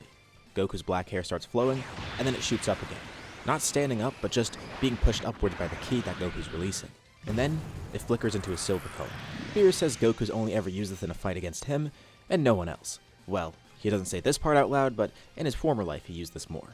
He's been kinda keeping it under wraps here. Goku shows off his true strongest form here. Ultra Instinct, a level that the gods even have trouble attaining, besides the angels. No one's ever seen anything like it. Most of the people watching can't even sense it, but for the people who do have godly ki, they can feel it. His power is insane right now, but what's so special about this form? Vegeta looks on perplexed. It's definitely no Saiyan form. It's something completely unique, and Whis says that's right, it is no Saiyan form. It's both a technique and for Goku a transformation, allowing his body to act on its own while also giving a nice power boost too. Piccolo's a little taken aback too. Impressive. Goku never does cease to amaze him. He thought that with his third eye, he'd be unstoppable, but still, Goku's the number one. Piccolo tries adapting with the third eye while also utilizing his other magical abilities for offense, but Goku's barely even trying right now. Plus, Piccolo can't even really hit him.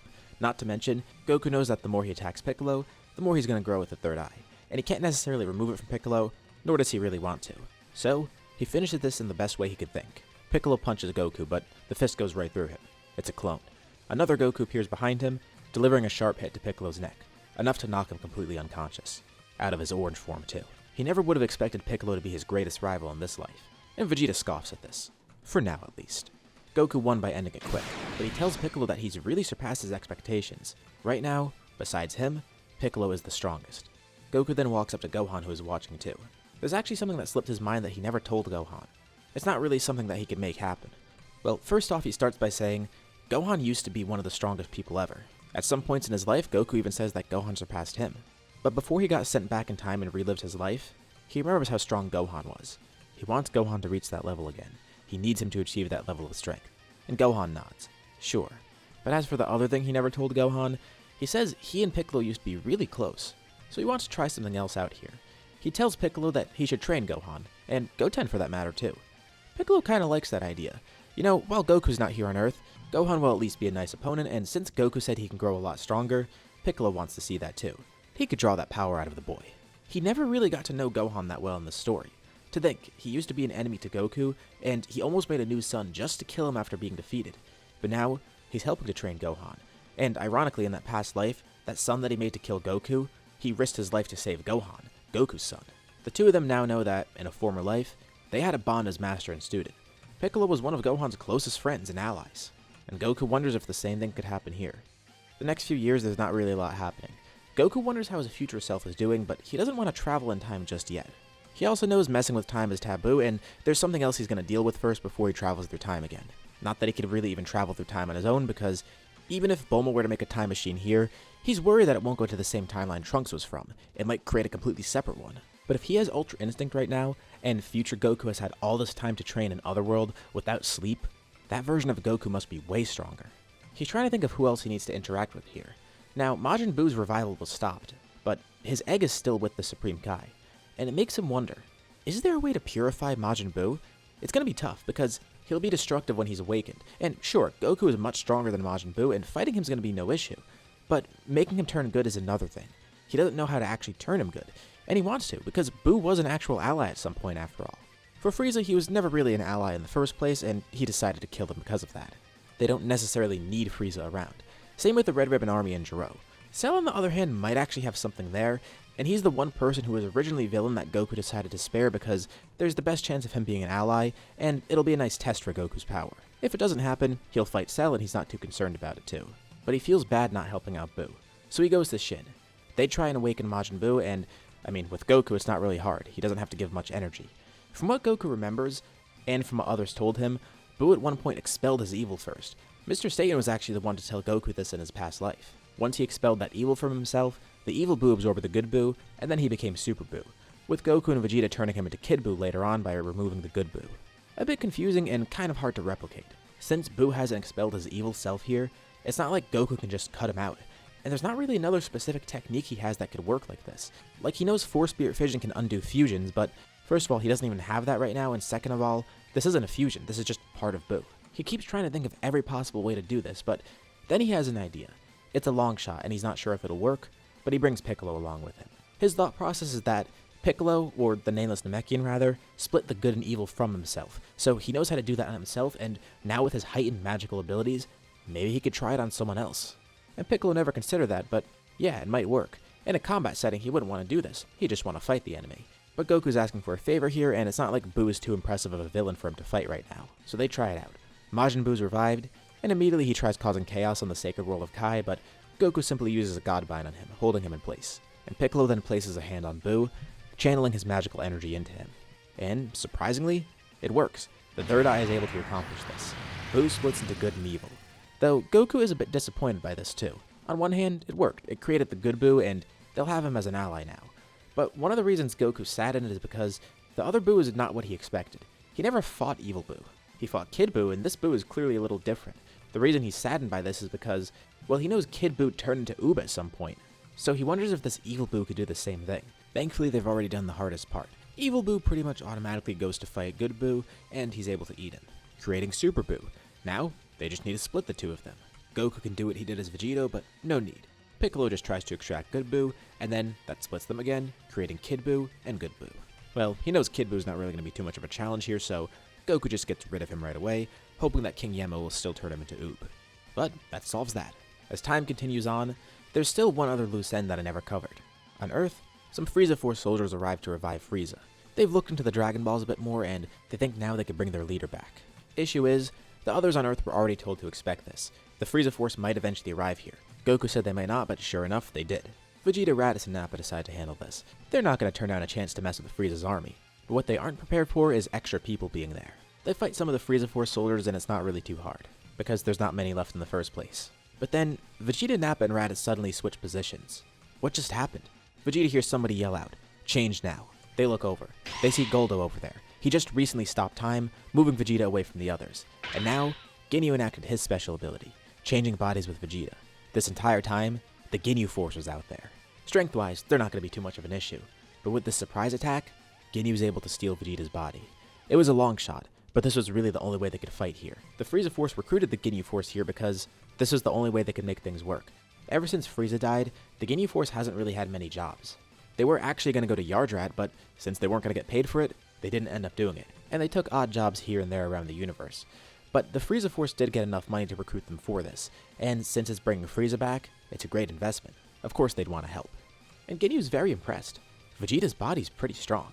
He feels a power that he's never felt before. Issue is, Raditz and Nappa are there too, and they're pretty powerful. But Nappa simply launches a blast from his mouth, and wipes out the other 4 Ginyu Force members. Ginyu turns pale as Raditz then attacks him. Another issue is he can't access Vegeta's full power, so Raditz, who isn't too far behind Vegeta, is more than enough to take this on. Ginyu thought this was the perfect plan, but clearly it's not. Sorbet and the others try and leave, but Nappa simply lifts a finger up, causing an explosion of ki around them, destroying the rest of the Frieza Force and their ships. But Ginyu then comes up with another plan. He'll let him beat up Vegeta's body, and then just swap to Raditz's body. It's not too hard. And Raditz kind of expects this, so he continues beating on him, just to coax him into switching bodies again. Then, Ginyu yells out, "Change now." Raditz quickly goes into full power, and as quick as he can, he goes to grab Vegeta, throwing him in front of Ginyu, swapping them back into their normal bodies. Vegeta's pretty beat up and tells Raditz he could have gone a bit easier, but it was the only way he could think of fixing this. Well, he's glad to at least see Raditz is strong, and Nappa then finishes the job, killing Ginyu in that body. And this makes Nappa kinda happy. To think, he single-handedly wiped out the entire Ginyu Force. It was pretty fun, even if they were weak in comparison. Vegeta's at least just glad to have his body back, and he'll get a nice recovery from this too. Goku then teleports in, hearing what happened. He's glad they made it out okay, but he didn't expect things to go like this. He forgot the Ginyu Force was out there. But now that Goku's here, the 3 other Saiyans ask him, take them to Beerus' planet. They have some offerings for him too. They bring along some food, and Beerus accepts it, letting them train here full time. Goku also tells Beerus that Champa will arrive soon for the Super Dragon Balls, and Beerus has already collected them in advance. On one hand, that bums Goku because the tournament won't happen now. Well, maybe it could, but he's not sure if it's going to happen the same way or at the same time. But also, one good thing about this is that he's not really too sure on this, but he thinks the tournament actually pushes Zamasu to the edge. I feel like in the time after the Zamasu stuff and before the Tournament of Power, Goku might learn of GodTube and that he was on there. Or Gowasu would mention something about him being the one to show Goku to Zamasu. He does love GodTube after all. Anyways, that makes Goku think the tournament was part of the reason Zamasu turned evil. He's not necessarily sure, but if that is the case, maybe it's for the better. Or maybe it's just a coincidence. He doesn't know. Granted, the time travel did cause issues too, and him personally meeting Zamasu. The time travel already happened anyways. That's kind of out of his control. And so is Zamasu turning evil. But is it really fully out of his control? He's not sure, and he's been thinking on this for a while. He wants to try and prevent it. Even if it was an alternate timeline, his family did die, and even though he can stop Goku Black if he comes about, he'd rather not risk it. Plus, Goku Black might be really strong and too tough to stop. He already told Beerus about the Zamasu stuff, which kind of surprised him to hear, but Zamasu hasn't done anything yet, so he just said he would tell Gowasu and they'd keep him under watch. But Goku has a different idea this time though. He's helped enemies reform before, and so far in this new story that he's living, it's mostly been the same people. But Goku wants to try something new here. If he and Earth have helped people turn good, he wonders if he could actively help someone. Zamasu is an interesting Kai after all and hasn't turned evil yet. Beerus wants to know what he's suggesting, and Goku says he wouldn't be turning someone good. He'd be preventing someone from turning evil, and after hearing about the whole story with Zamasu, Beerus wonders if it is possible. It definitely sounds a lot easier than trying to turn someone good, especially if Zamasu's not too far gone yet. Goku goes to Universe 10 with Beerus and Whis. This isn't out of the blue either. Shin actually fills Gowasu in on it, and he's a little surprised to hear this, but he's glad that he was looped in. Though the biggest issue is that it's kind of hard to keep up with what's happening here. So this guy's from the future, but not really. He was like sent back in time or something. It's a little confusing, but he thinks he gets it. And here, Goku meets Zamasu for the first time, at least in this life. Goku tries to be a lot more formal this time and make a good impression on Zamasu. Zamasu actually has heard about Goku because, well, he's the strongest mortal out there apparently, and he's gotten access to Ultra Instinct. Of course that's made rounds around the realm of gods. And Goku asks if he could test out Zamasu's power. Zamasu is a little taken aback to hear this, and he thinks it's a little too upfront for a mortal like him to say that. Why is he requesting to fight a god? Who does he think he is? But Goku wants to see how strong he is. He knows what's in Zamasu's heart, and the first thing he needs to do is actually fight him. What does he mean he knows what's in his heart? Goku says fight him, and he'll let him know. The two briefly battle. Goku doesn't even transform. And Zamasu is just as strong as he remembers. Not really strong in comparison to him, but strong for a Kai at least. Pretty impressive. And he fills Zamasu in on what he meant. He knows Zamasu doesn't like mortals, right? What? He's psychoanalyzing Zamasu now? Well yeah, that's what Goku said he would tell him. There's no point hiding it because Goku knows that's what he feels deep down. That's quite the accusation, and also, why would he even know that? It makes no sense. And Goku debates whether or not to just tell Zamasu about himself. He goes for it though. Maybe this will be the way to get through to him. Goku tells Zamasu his story, and what happened to Zamasu in that story. He was a direct victim of Zamasu's and also sort of the cause of what happened. Not that Goku feels he's responsible, but he knows why Zamasu did what he did. He did steal Goku's body after all. Zamasu became corrupted by his dark thoughts, figuratively and literally.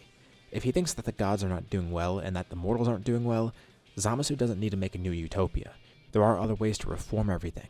Just like pretty much everyone else in the scenario, Zamasu doesn't necessarily believe Goku at first, but once he hears more about it, it does kind of resonate with those dark thoughts he was harboring. So what, Goku's here trying to prevent that from happening? Yeah, exactly. Weirdly enough, even with all the bad things Zamasu did, he knows that Zamasu's intentions were pure. He truly believed what he was preaching. And yeah, Goku thinks it was stupid and thinks that Zamasu was definitely in the wrong, but Zamasu truly did believe he was the savior of everything and that this needed to happen. This was the only way to save everything. But again, Zamasu could do things another way. He doesn't need to destroy everything. He could improve it. He's a god after all. Maybe he could be more proactive than the other gods. If he thinks the mortals are misguided, he could guide them. He could usher in a new era for the Kai if that's what he truly wants. Zamasu is not really sure how to feel about any of this because hearing what he did, the Zero Mortals plan, and then how he eventually failed, that alone isn't going to make him get rid of those thoughts about mortals. But Goku does something interesting. He shows off Ultra Instinct. Zamasu is left speechless. To think a mortal could do this. This is only something that the angels could have done. The gods of destruction haven't even achieved this yet. And Goku says that he's not imitating the gods or anything. He's simply improving himself. If anything, he admires the strength of gods. Yeah, he knows Zamasu finds this offensive, using the power of gods and all. But the last thing he wants to do is take the easy way and use something that doesn't fit him. He is forging his own path. It just so happens to be with godly powers. This isn't meant to offend the gods or try and replace them. Think of it as a way of honoring them, if anything. It's a testament to how strong they are, how great they are as warriors. Super Saiyan God, Super Saiyan Blue, Ultra Instinct, they're not insults. Think about what the Super Saiyan God is too, the legend behind it. Originally, it came to be because a few righteous Saiyans wanted to stand against the evil ones. And it was reborn because Beerus was seeking out a godly rival. The others sense Goku power up and they watch on nearby. Gowasu is amazed too. that Ultra Instinct. It surpasses the other gods of destruction that he knows, and Beerus acknowledges that too. Goku has definitely surpassed most of the other gods, although he wonders if Goku's going to surpass him soon as well. His Ultra Instinct is so refined. Apparently, in his previous life, Goku never did fully surpass Beerus. At least that's what Goku has told him. But Goku has grown so rapidly here, mainly because he knew pretty much everything that would happen to him and how to grow a lot stronger. Beerus actually started to train a little bit more just to grow stronger too, just so he doesn't get too close to his power. So this Beerus is actually stronger. Also, considering Goku got Ultra Instinct so much earlier and knows it pretty well, he surpassed his former self with Ultra Instinct years ago in this life. Goku currently is far beyond the strength he was when he initially died. Whis is really proud to see this, and even though Beerus is a little bit concerned, he's proud too. This is what he wanted after all, a godly rival that would push him. It reinvigorates him too. It makes him not want to take as many naps. He wants to be more active, be stronger. He knows that in another universe there is a mortal that surpasses his own god of destruction, but Beerus doesn't want that to be Universe 7. At least, not just yet. He thought he'd have a little more time. So, he'll take his training a lot more seriously. Anyways, Goku continues talking with Zamasu. He can make this world a utopia. He's going to be Supreme Kai eventually. Start with Universe 10. Who knows? Maybe he'll end up being the Supreme Kai or something, and usher in a new era of the gods. He sticks a hand out to Zamasu. He'd like to show Zamasu the world of mortals, and the good in those mortals. Even though Zamasu may view them as sinners, and as being incompetent and barbaric, he hasn't seen all of what the mortals have to offer. Also, he knows Beerus really likes their food, so maybe that'll help convince Zamasu too. Well, Zamasu doesn't really care too much about the food. He will try it, but reluctantly, he shakes Goku's hand. He's decided. He's gonna study the mortals. And Gowasu actually has a really good idea for Zamasu too. Gowasu has introduced him to GodTube, and he says Zamasu should become a GodTuber studying those mortals. Maybe make a video essay about them. Even better, he can get sponsored by Kai VPN or something. Have Goku be the subject of that. Well, Zamasu's not really that enthusiastic just yet, both about mortals and GodTube, but he guesses it's not really a bad idea. Meanwhile on Earth, Piccolo continues training Gohan, and by this point, Gohan has access to his beast form, exactly what Goku was looking for. As for Vegeta, he's looking to improve Super Saiyan Blue. He's gone beyond that as well, getting Blue Evolution, and Raditz and Nappa have followed suit. They've of course had this for a while, so they're not really too sure where to go next. Kakarot did say that Vegeta was going to go down a different path, but what would fit him? It takes him a little bit to think about it, but then it eventually hits him. Around the time that Goku's going to see Zamasu, Vegeta realizes what he needs to do. He needs to train under Beerus. He's been training under Whis this entire time, which has been fine, but he's figured it out. He needs to go down a Destroyer's path. No Universe 6 tournament also means there's not going to be a tournament of power here. At least, not from the jump. Zeno is still going to consider erasing universes without the tournament. The tournament was actually a good thing because it made Zeno reconsider. And Goku does know that the tournament of power is going to roll around eventually, and he even mentions it to Beerus beforehand, about a few months prior. But then Beerus brings up something interesting. Goku says that Zeno only did that tournament because he saw the Universe 6 tournament, right? Yeah. Well, there was no Universe 6 tournament. Oh yeah. Crap. Even worse, Goku doesn't have any connection to Zeno here. Zeno doesn't know who he is and doesn't have a soft spot for Goku. Beerus then screams, realizing that his entire universe will be erased and there's nothing they can do about it. And despite how strong Goku's grown, he's definitely not on the level of Zeno. He doesn't know how he would even counter erasure. So the only thing he can do is try to prevent it. But how does he go about that? He hasn't met Zeno yet. Wait a second, that's it. He has to meet Zeno. He asks Beerus, please take him to go see Zeno. And Beerus tells him that's insane. This is all kind of insane as is, but that's even worse. Goku might just get erased himself, or if he screws up really badly, everything might just be erased on a whim. But now that Goku's thinking about it, well, Trunks' timeline exists many years into the future, and that wasn't erased. Of course, with the timelines being different, he doesn't know what's changed here, but if Zeno in the future didn't get bored after that long and didn't erase everything right away, well, maybe he's not going to do that here, at least not in the near future. Okay, well, that's actually a good point. Maybe they're in the clear for now, but that doesn't mean they're going to be completely in the clear. And to make things even worse, Zeno then shows up on Beerus' planet right after this. Beerus nearly shits himself. Goku's equally confused, he doesn't know why Zeno wants to come here, but Zeno says it's simple. He's actually here to meet Goku. You know, in his boredom, he's been watching more GodTube recently, and there's a new GodTuber from Universe 10 who's gotten really popular recently. It's been a few months since Goku met Zamasu, and he actually went ahead with the GodTube thing. Gowasu kind of pushed him to do it, but turns out he really liked it, and he's been publishing videos on there. He made an entire documentary on Goku, which is weird. Goku didn't know there was a documentary on him, but yeah, it was a nice little mini-series that Zamasu made. He's going to make even more observing the mortals, and Zeno even went to Zamasu in person to congratulate him for that. It was a great video. That terrified Zamasu as well. But after seeing that, he wanted to find Goku. Goku seemed really fun. Also, he seems to be a really strong fighter. He wants to see what those mortals are truly made of. And no one mentions anything about erasing universes, but Zeno is actually thinking about that. So part of the reason he actually wants to see Goku here is because, well, maybe there's no point in erasing these lower level universes. Maybe there's a lot to be seen in them. And Goku has the perfect suggestion: the Tournament of Power. Beerus really hopes Goku isn't going to screw this up, but that's kind of a smart way to work that in. He doesn't say the Tournament of Power specifically, but he explains that tournaments went on here, and if Zeno was really interested in mortals, why not do a tournament? See the strongest from each universe and see what they're made of. And Zeno likes that idea. Not long after, the Tournament of Power is announced with the same prize as normal. Of course, this makes the other universes hate Goku, but they don't realize that this is all a good thing. The tournament happening is actually going to save them, not get them erased. So Universe 7 is the only one that's not panicking because they know what to do here. The only obstacle in the way is actually winning, which shouldn't be too hard. In the meantime, Beerus asks Goku about Fu. Goku really knows nothing about him, just that he's going to show up a few years from now. And Beerus and Whis are going to keep their eyes open, especially Shin too, because they know he's going to be a target. Does Goku know anything about him? Well, all he knows is his appearance. He did have the ability to control time. That's why Goku was sent back in the first place. And he was really powerful, also seemingly really smart. But he also had sharp ears like the demons do.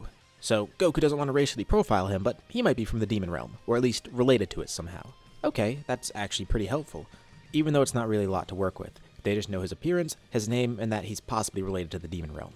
Goku's going to leave the team building to Gohan. He told him on Earth to gather some people, and he trusts that he'll gather a good team. After all, they have Goku on it, so he's pretty sure they're going to win anyways. But something surprises Goku. Things have already been diverging a lot, and Goku has tried to keep everything on course, but there is something that completely slipped Goku's mind. And he's only reminded when that threat actually shows up. Cell teleports onto Beerus' planet, out of nowhere. And much to Goku's surprise, he's perfect. He tells Goku he's ready to fight again, but when Goku gets a good look at him, he's a little taken aback. Cell doesn't really look normal. Like, he's in his perfect form, but there's something off about him. His eyes, they're different. It's very subtle. There's also lines on his face that weren't there before. This isn't Cell, is it? And Cell, or the person claiming to be Cell, he just laughs. Well, yeah, it is. Cell's been traveling around, trying to grow as strong as possible, but he's also been trying to gain perfection somehow. He eventually stumbled upon a really technologically advanced planet with a very smart scientist on it, and Cell tried to force the scientist to make him perfect. And he did make Cell perfect, but in the process, infected him. Cell powers up, introducing himself formally. Goku can refer to him as Baby. Cell is just a vessel for him. He's still alive, but Baby has taken control. He's here to kill the Saiyans, and he's going to start with Goku. Beerus then asks Goku if he's ever encountered this guy before. Nope. He introduces himself as some sort of Tuffle. The other three Saiyans are on the planet too, and when Vegeta hears the word Tuffle, he perks up. He wasn't even concerned when Cell showed up because he didn't think he'd be a threat, but his power seems a lot stronger. And hearing that he's a Tuffle, explaining to Goku what the Tuffles are. Or rather, what they were. And Vegeta's got it right. Baby Cell is here to kill Goku, and he's gonna infect everybody else too. Laughing maniacally. Goku's a little bit nervous, but not really. He is really strong, but Cell also seems pretty strong too. Not on the level of Goku, but he hasn't encountered this villain. He doesn't know what tricks he has up his sleeve. And apparently he can infect people, taking them over like a parasite. Goku smirks. He's excited. It's a new fight that he hasn't encountered before. He hopes he hasn't messed things up and that he won't make everything catastrophically bad by doing this, but he's excited for a fight that he's never encountered before. Goku begins his fight with Baby Cell. It's a good thing he noticed something was different about Cell because that made Baby reveal his true motives here. And he knows that whoever this guy is that took over Cell, he could probably take over other people too. At least that's what he assumes could happen. He's never met this villain before. And as he's fighting Baby, he realizes that he's not really too strong. Sure, he's powerful, but not on Goku's level. It's not going to be too much of an entertaining fight. So he decides to give this fight to Vegeta, Nappa, and Raditz. They're a little confused. Is he just giving them the scraps? No, this would be a good fight for them, and especially because they know more about the Tuffles than him, maybe it'll be more enjoyable. Well, they don't really know that much more, they just know that the Saiyans wiped out the Tuffles. Baby doesn't like the way he's being treated either. He's not some toy for them. He's the ultimate creation of the Tuffles, and he's here for revenge. But maybe it would be more appropriate to fight Vegeta. Vegeta, Nappa, and Raditz do rock, paper, scissors, and Vegeta ends up winning. Baby already said he's going to fight Vegeta anyways, but Vegeta says they at least need to be fair here. He's not going to steal a fight from them, and he's not going to fight alongside them either. This is going to be a 1v1. Vegeta and Baby begin their battle. Baby Cell is actually as strong as any one of them individually, besides Goku. If he were fighting Raditz and Nappa, he would slightly overpower them. With Vegeta, they're pretty close, but Vegeta does have a slight edge. Plus, he has something new that he's been waiting to try out as well. He's really glad he won the rock, paper, scissors here because otherwise he wouldn't get to showcase this. He asked Kakarot to watch closely, This is what he's been training for. And Beerus watches closely too because he knows exactly what this is. Baby's a little bit confused. Vegeta starts charging a purple ki blast in his hands, and Baby laughs at this. What does he think he's going to be able to accomplish? Baby could regenerate, and so could Cell. It's going to be impossible for Vegeta to completely destroy him. There's no way to do that. And Vegeta laughs. Really. He knows a lot more about destruction than Baby does. Wait, what's he talking about? And Goku chuckles too. So, Vegeta's finally figured out what he needs to do. He has been training with Beerus. And he's just fighting in Blue Evolution right now, but that ki blast he's charging, it isn't normal ki. He's charging a Hakai. But then Goku gets a little bit concerned because he doesn't necessarily want Cell to get erased there. He was hoping to fight Cell some more. Baby's another problem, and Vegeta could do whatever he wants. But Vegeta tells him to relax. He knows that. He doesn't want to destroy Cell. Though he doesn't really care if Cell dies in the process, he has no attachment to him. Goku doesn't really either, and if he needs to die, then whatever. It's just that he feels it's kind of unnecessary. And that's exactly why Vegeta's pulling this out here. Baby panics because he has no clue what they're talking about, but they seem really confident that they can destroy him. He tries as hard as he can to cut Vegeta so he can infect him, but nothing's working. And Vegeta eventually catches on to his tricks, seeing that Baby's purposely trying to cut him, and he's not too focused on injuring him in any other way. So, that must be how he infects people, right? Damn, now Baby's really starting to panic. Vegeta directly places his hand on Cell's chest. This is practice for him.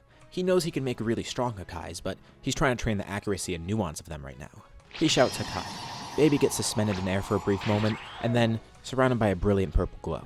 Rays of light shoot out of him, and then Cell's body completely explodes. But it's not like Vegeta destroying Cell's body. It's like there was an explosion inside of Cell. Vegeta pulls his hand back and then says, whoops, he might have actually just killed Cell then. Goku asks what he was trying to do.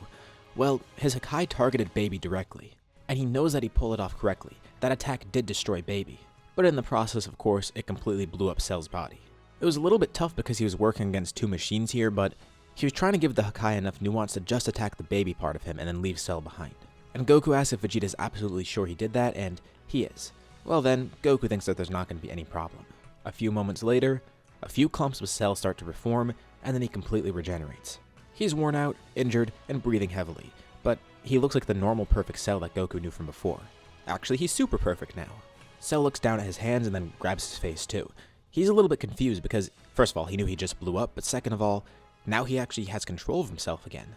Well, it's a good thing he had regeneration, otherwise he would have died from that. Baby has been removed from Cell, and Cell got a bit of a power boost from it too. Cell kinda lost track of time too because Baby's had possession of his body for a few weeks or so. He learns where he is and what happened. But he's at least glad to know that he still became perfect, so in the end, he came out on top. Of course, it doesn't mean Cell's a good guy or anything. He is still Cell, and he could also tell he's clearly outmatched here, but he got the perfection he wanted, and he has grown a lot stronger in the meantime.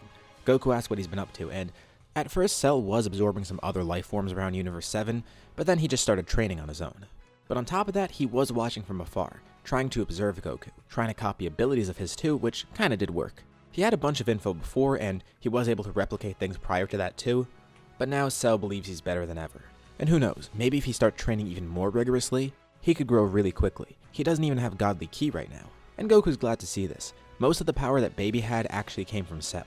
And after the Zenkai Cell just got, even without Baby, he's still around as strong as Raditz or Nappa, and that basically made up for the lost strength there.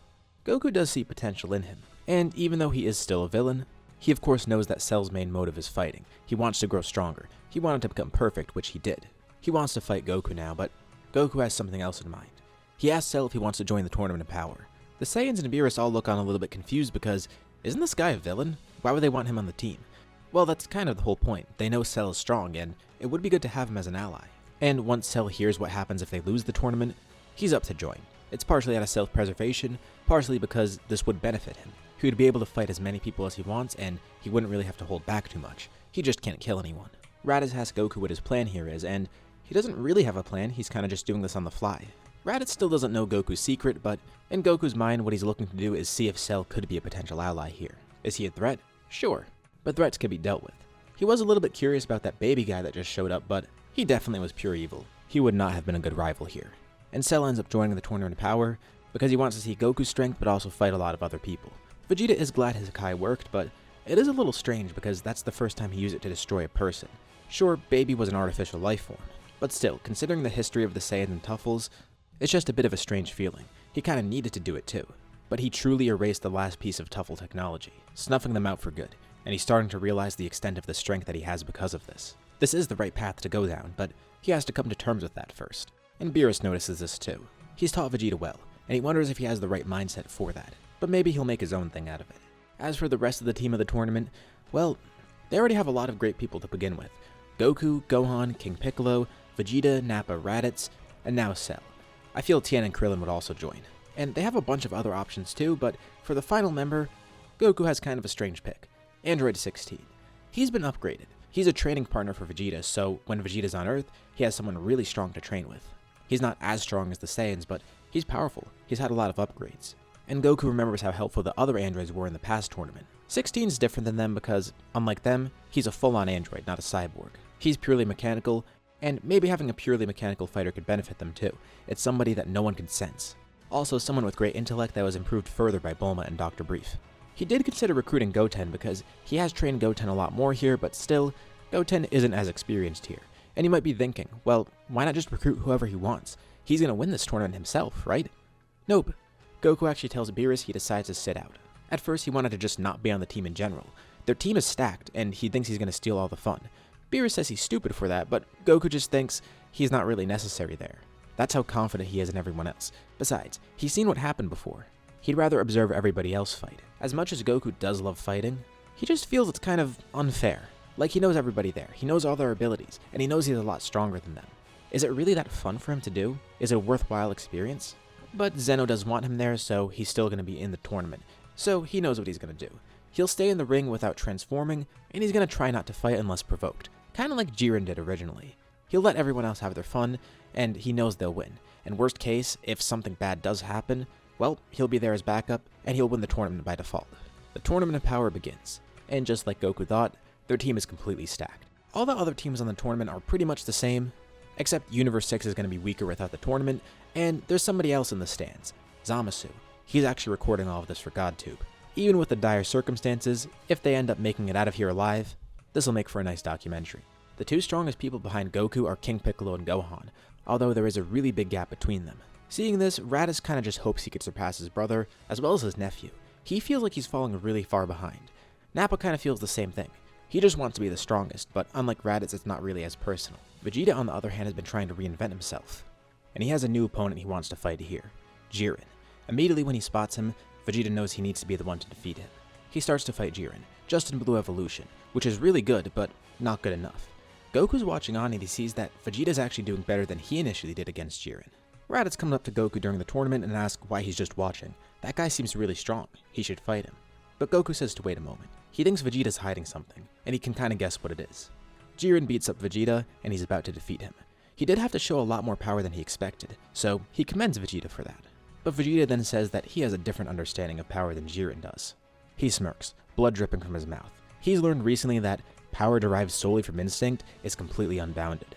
And you know what's funny? He was taught this by a god of destruction. Vegeta's blue aura then grows a lot more intense, and takes on the shape of flames, and then it shifts to a more purple color.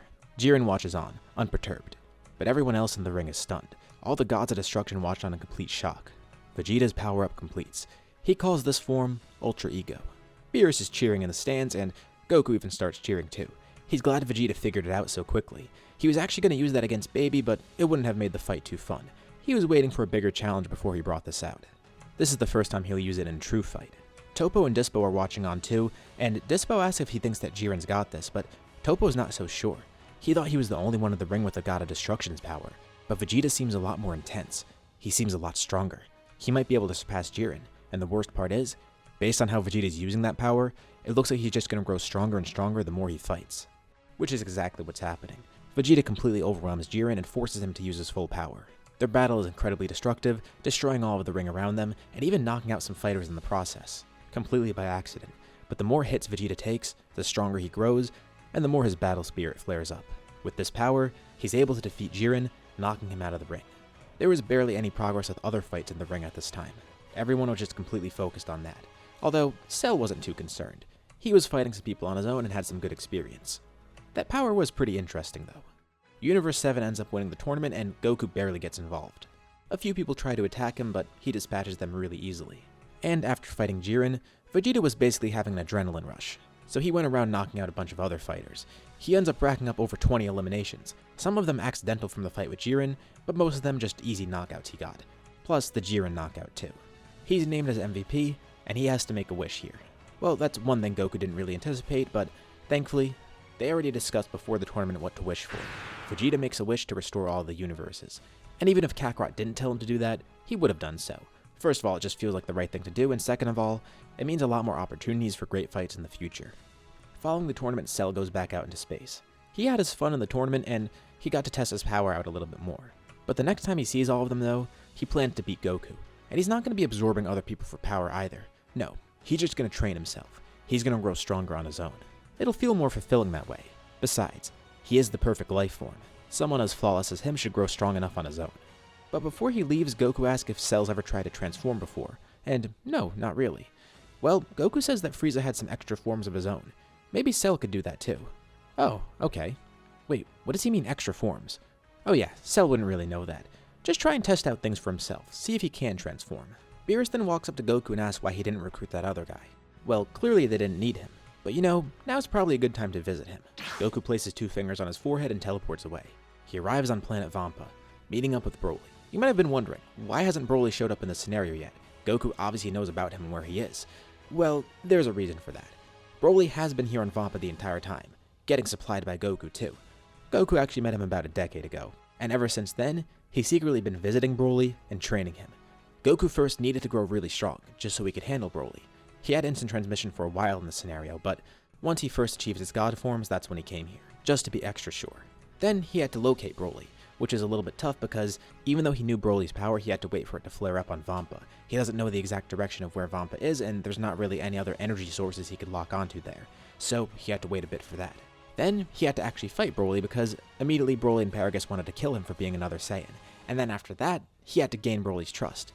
And without everything happening like it did normally, that was a bit harder. Especially with a really strong Saiyan showing up here out of nowhere, their first thought was that Goku was here to kill them. And Paragus' first thought was that he wanted to kill Goku too. So it took some time. Eventually Goku grew closer with Broly, and Paragus still didn't really like him, but they at least trusted him, and he started to train Broly, getting him more accustomed to his power. And until Broly fully had control on his power, he didn't want to bring him to Earth. Especially because he would see Vegeta there, that could trigger it, and then he'd just destroy everything. But also, he didn't want to screw up things too much, and by keeping Broly kind of separate from Earth, that would ensure he's not changing too much, because he already has changed a lot so far. He doesn't want any more unforeseen consequences. Anyways, Vampa's become kind of a nice little paradise for Broly. Bulma was wondering who Goku was bringing supplies to, but he eventually filled her in, and then she was sworn to secrecy. And now, he thinks it's finally time to introduce him to everybody. Maybe Beerus was right and he could have joined the tournament, but Goku didn't want to instigate anything between Vegeta and Broly, and he just wanted to be extra safe. After some more light sparring, Goku tells Broly it's time to head back to Earth. Of course, he's been there multiple times already. He's actually been there a bunch. He and Paragus mainly do live on Vampa, but out of choice. Also because whenever Broly trains, it's here to keep it more covert. He's enjoyed the luxuries of Earth at least, and now Goku wants him to meet everybody. He's prepared both Broly and Paragus, and they know Vegeta's going to be there too. He wanted them to permanently become members of Earth a few years ago, but now they actually accept the offer. So finally, after all this time, Goku brings Broly to Earth, getting everyone to meet up with him, especially the other Saiyans. Vegeta, Raditz, and Nappa are really surprised to see another Saiyan out there. Actually, 2 of them, even though Paragus is pretty old and isn't going to be fighting anymore.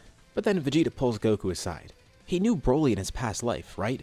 Well, yeah, so why not bring him here earlier? Goku explains everything and says it's kind of a long story. He had to get Broly acclimated to everyone, and he tells Vegeta pretty much all the stuff I outlined here and then in the last part too. So Vegeta asks what's so special about him. Well, Goku says he's some sort of mutated Saiyan. He's not really too sure what caused Broly to be like that, but once Vegeta sees his power, he'll see what he means. And Goku thinks that right now, Broly is the strongest person out of anyone. Well, besides Goku. And maybe Gohan, he hasn't really seen his power in a while to its full extent, but he has been consistently training Broly, and he has control of his own full power. Vegeta is both shocked and a little offended to hear this too. What, he's even stronger than Ultra Ego? Yep, at least Goku thinks so. He spent a lot of time as Broly's master, and funny enough, Broly's basically his first official student, besides his sons. He's refined his power a ton, and he tells them they should test it in a fight. It's only natural that Saiyans want to test each other's powers, so Broly agrees to it. Paragus still isn't really too sure how to feel, but after all this time getting to know Goku and learning more about Earth, he's at least more open to it. Still, he's not just going to forgive Vegeta instantly. And same for Broly too, because he's been kind of brainwashed to hate Vegeta anyways. But Goku's really glad to see he's not having any sort of strange reaction here. He could tell that Vegeta's a bit off-putting to Broly, but it's a lot better than what he remembers from his previous life, when Broly just immediately got enraged at the sight of two other Saiyans, particularly Vegeta. The only potential issue could be when Broly uses his full power, that'll just bring out more of that rage and then maybe he'll go berserk, but he should have enough of a control over it by now. Goku's tested it out a ton of times, and worst case scenario, if Broly truly can't control that power against Vegeta, well, Goku should be able to defeat him pretty quickly. Raditz fights him first, and Broly defeats him as a regular Super Saiyan, which amazes everyone because Raditz is using Blue Evolution. Nappa has the same experience too. How is a normal Saiyan doing this? He doesn't have godly ki or anything. And that makes Vegeta realize everything Goku says is true. He probably is the strongest out of all of them. Vegeta uses Ultra Ego against Broly, of course, and he expects to grow a lot stronger in this fight. Raditz and Nappa are trying to replicate the same thing Vegeta's doing, but they're a little behind him. Although they wonder if that form will be enough against Broly. And it's a really extensive fight. They actually have to stop mid-battle and go off Earth just to continue it, just so they don't accidentally destroy everything around them. And I mean destroy in two senses of the word, because Vegeta is using destructive energy. Vegeta grows as he fights, but Broly does too, and in a different way than Vegeta. It's not like Ultra Ego where he has to have his battle spirit flare up or anything. Broly just quickly adapts and grows. His power feels bottomless. He defeats Vegeta, but it's a tough-fought battle. Goku then tosses Broly a Senzu Bean, and he asks him to fight Gohan. This is the real test because Gohan has some pretty insane potential too, and it's going to be interesting to see the two of them battle. By now, Gohan is a lot stronger than where he was in the previous lifetime. Not just because he got beasted a lot earlier on, but because he's been training a lot more consistently. So Broly and Gohan fight, and this fight's actually pretty different. It's interesting, both have high potential and use rage to get power, but in different ways. Right at the start of the battle, Gohan has a pretty clear advantage. Broly starts adapting, but Gohan aims to finish his fights as quickly as possible, so he's able to do that here, defeating Broly with a good amount of difficulty, but not a lot. And it makes Goku really happy to see this. First of all, seeing his son grow that strong. Second of all, seeing everybody around him be as strong as they are. And third, realizing how far ahead they are of their past lives. Now Goku has everybody in his life that he needs. Of course, there are still other people he needs to meet, like he hasn't met Mayris yet, nor has he met Granola. And at the point when Fu arrived, he never actually met Oob either, and Goku knows he's still out there. But at least for this point in time, Goku has all the people he needs. He's almost made it back to where his life was reset. Plus, he has some extras too. He has the same rivals as before, and the same family and friends. Vegeta, Gohan, a different Piccolo, but still Piccolo, Broly, and then some extras like Raditz and Nappa. There's also Cell out there who's not really an ally, but Goku can tell he's not really going to be a villain to them. There's also Android 16, who originally was just destroyed and never came back. And then all of Goku's other friends and family, they're here too. This entire time, Goku has been team building. He's prepared for a war against Fu. But not just yet. There's still a few other things he needs to do, and he knows it's a few years before Fu arrives. First, Moro. He's going to escape any moment now, but Goku's prepared. The sad thing is, he knows Moro is probably not going to change. Moro's millions of years old, and he's going to be the same way he always was. He saw that in his past life, and he knows he's not going to expect anything different here. It would be great to have someone strong like him as an ally, but Moro's pure evil. Even Frieza at least teamed up with them for the Tournament of Power, and Goku didn't even bother bringing him back here. So for all those reasons, I think it's pretty easy to say Goku would just kill Moro right off the bat. But before doing that, he actually tries something else. He instant transmissions out into space, going to a familiar power. Pretty easily he found Cell, and Cell's a little surprised to see Goku, but Goku has a task for him. What, he's giving him jobs now? Well, not really. He's offering Cell a fight, otherwise he's just gonna go and kill that guy. Okay, now Cell is kind of curious. What does he mean? Well, he knows Cell likes fighting strong people, and he warns him that Moro is about to escape. He also tells him about Moro's magic and such, and says if Cell wants to go and fight him, he can. It'll be a nice challenge for him. But Cell asks what the catch is, and Goku says there's no catch. He just wanted to see if Cell wanted the opportunity for that. You know, kind of a showing of goodwill. And you know, Cell actually appreciates this. And Goku's not going to judge him if he kills the guy. No, that's actually necessary. Although there is a condition. He wants to watch the battle. He wants to make sure there's no destruction that happens. Because he explains Moro's powers and how he's going to grow stronger. He wants to see if Cell could work around Moro's magic and fight him without anyone dying. Well, it's not like Cell really cares about anyone or any planets dying. But that is a nice handicap at least, so sure. That way he could fight a little bit like Goku does. So Goku and Cell go to find Moro together, and Goku basically sicks Cell on Moro. They're not even on Namek yet and just out in the middle of space. Moro actually sensed Goku sensing him, so he knew someone was going to find him, but he didn't know Goku would go to him right away. Especially with someone else. I feel like by now in the story, Goku would also find some sort of way for him to breathe in space. or at least survive out there, because it was really limiting in his past life and he's had so much more time to grow and adapt in this life. Like maybe something involving a barrier of ki, trapping oxygen somehow, or maybe he's just so strong he could do it now. I mean, Dragon Ball Heroes lets Goku breathe in space without any problems, so we'll let this one do it too. He's pretty cracked after all. Back to the fight though, Goku is a spectator and he's impressed with how Cell's handling the battle. At first, Moro is able to steal some of his energy, but then Cell counters by stealing some back. Of course, Moro's better at stealing energy because he can do it remotely. Cell needs to actually stab his target, so he does it once to Moro and he can't do it again. And working around his magic is tougher than he thought. Moro is decently strong. He's a lot weaker than Cell right now, but it's not like he's incredibly weak. And then his magic carrying him and making the fight really tough. So it is a good exercise for Cell, and he eventually wins it, killing Moro. But not before draining all of his energy one time, trying to replicate those tactics there. Maybe he can get some magic for himself too. He kinda relates to Moro though. Moro goes around eating things because he's hungry, and Cell also goes around eating other people for snacks too. And while Cell doesn't really do that anymore, he's not gonna let anyone else steal his snacks. Now that that's solved, Goku then tries to teleport to Planet Cereal, visiting Granola. He was wondering how to approach this, and it's not really too tough. He just keeps Ultra Instinct activated the whole time, so if Granola tries to sneak attack him, he'll be fine. It's not like he needs to transform either. Granola hasn't made his wish yet, and Goku just does this in base. Granola is pretty immediately suspicious, and Goku expected that. A Saiyan just showed up here out of nowhere, and he knows why Granola hates them. But he's gonna earn his trust. To do that, he's gonna stop the heaters. He already knows what to expect. Mainly he goes after Gas, who also is pretty weak right now because he hasn't made his wish. And here, unlike Moro, he's not just gonna kill Gas outright. The heaters are pretty bad people, but Goku's not gonna kill him for something he hasn't done yet, just like the androids. Moro actually did destroy a bunch of stuff in the past, and the heaters have caused a ton of damage too. So he at least gives them the shot to just go off and do their own thing, and stop causing havoc, but they're not going down without a fight.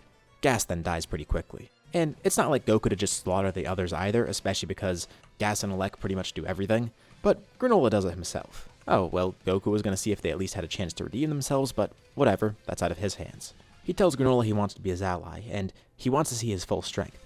He has a ton of potential, and now that his planet is safe from the heaters, and there's no threat of Frieza anymore, hopefully Granola could flourish. Also, he mentions his own encounter with Frieza, which makes Granola trust him even more, and that's not even necessary because Monaido eventually gets involved and tells Granola about Bardock and everything. Not like Goku doesn't know.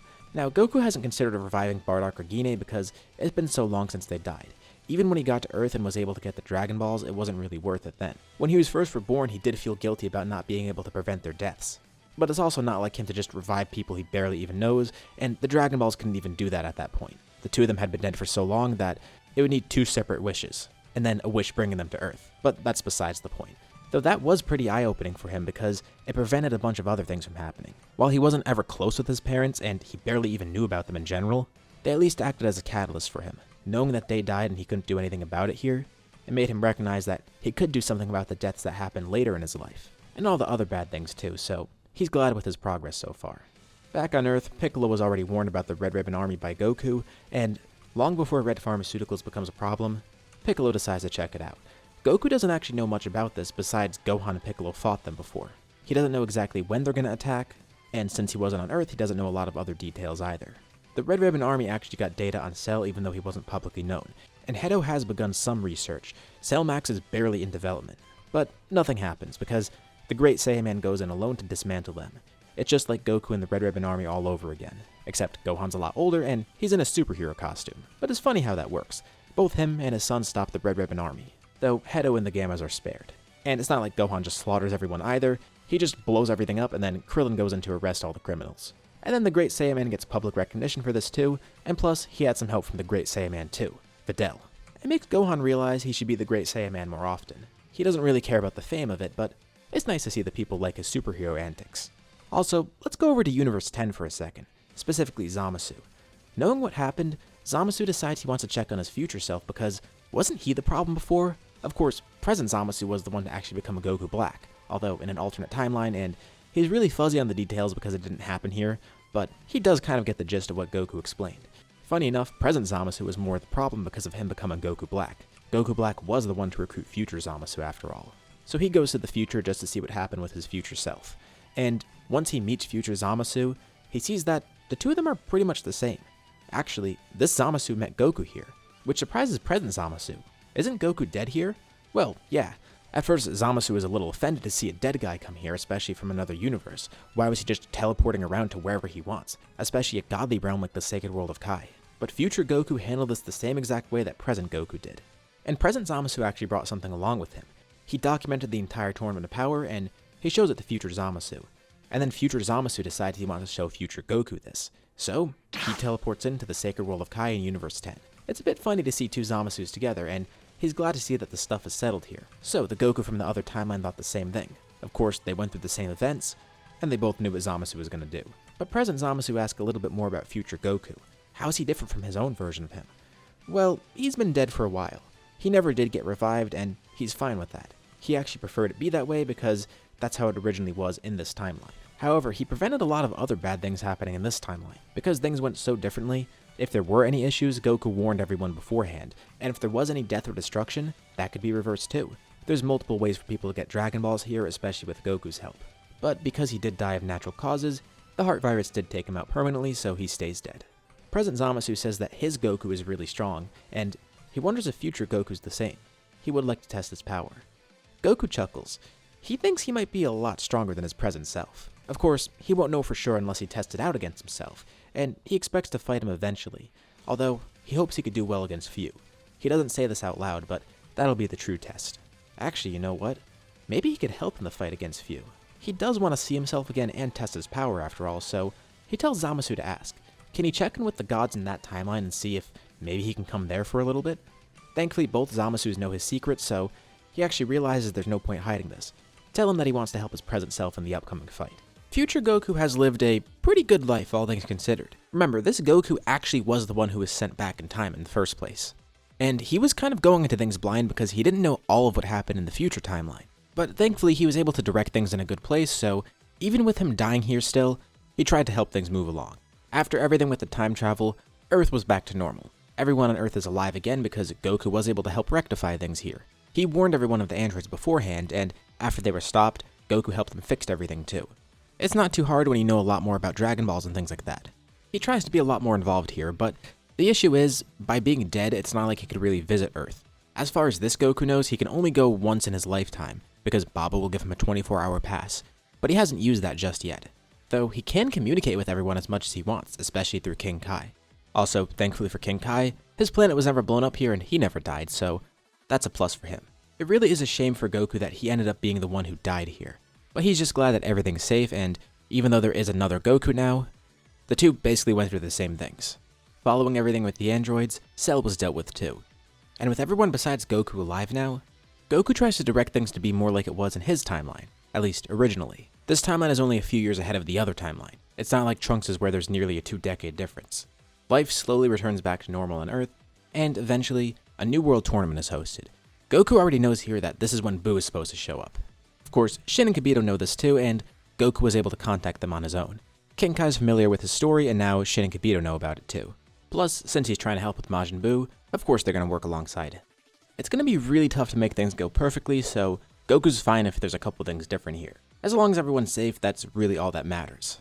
They don't even need to wait for the tournament to happen. Goku just knows that it's around this time, and he vaguely remembers where Babidi's ship is, and when he tries to direct Shin and Kibito there, they're able to find it near the same spot. So, while Goku can't help them, all of the Saiyans go to fight. Vegeta, Raditz, Nappa, Gohan, and Trunks. Babidi has no way of expecting the surprise attack, so it's pretty successful. They defeat Dabra, and then defeat Pui Pui and Yakan. Babidi tries his best to collect energy, and he even tries to take over one of the Saiyans' minds, but it's too late for that. He has no one else to hold them off, and there's too many people against him who are way too powerful for him to fight against. The person to take him out is actually Piccolo.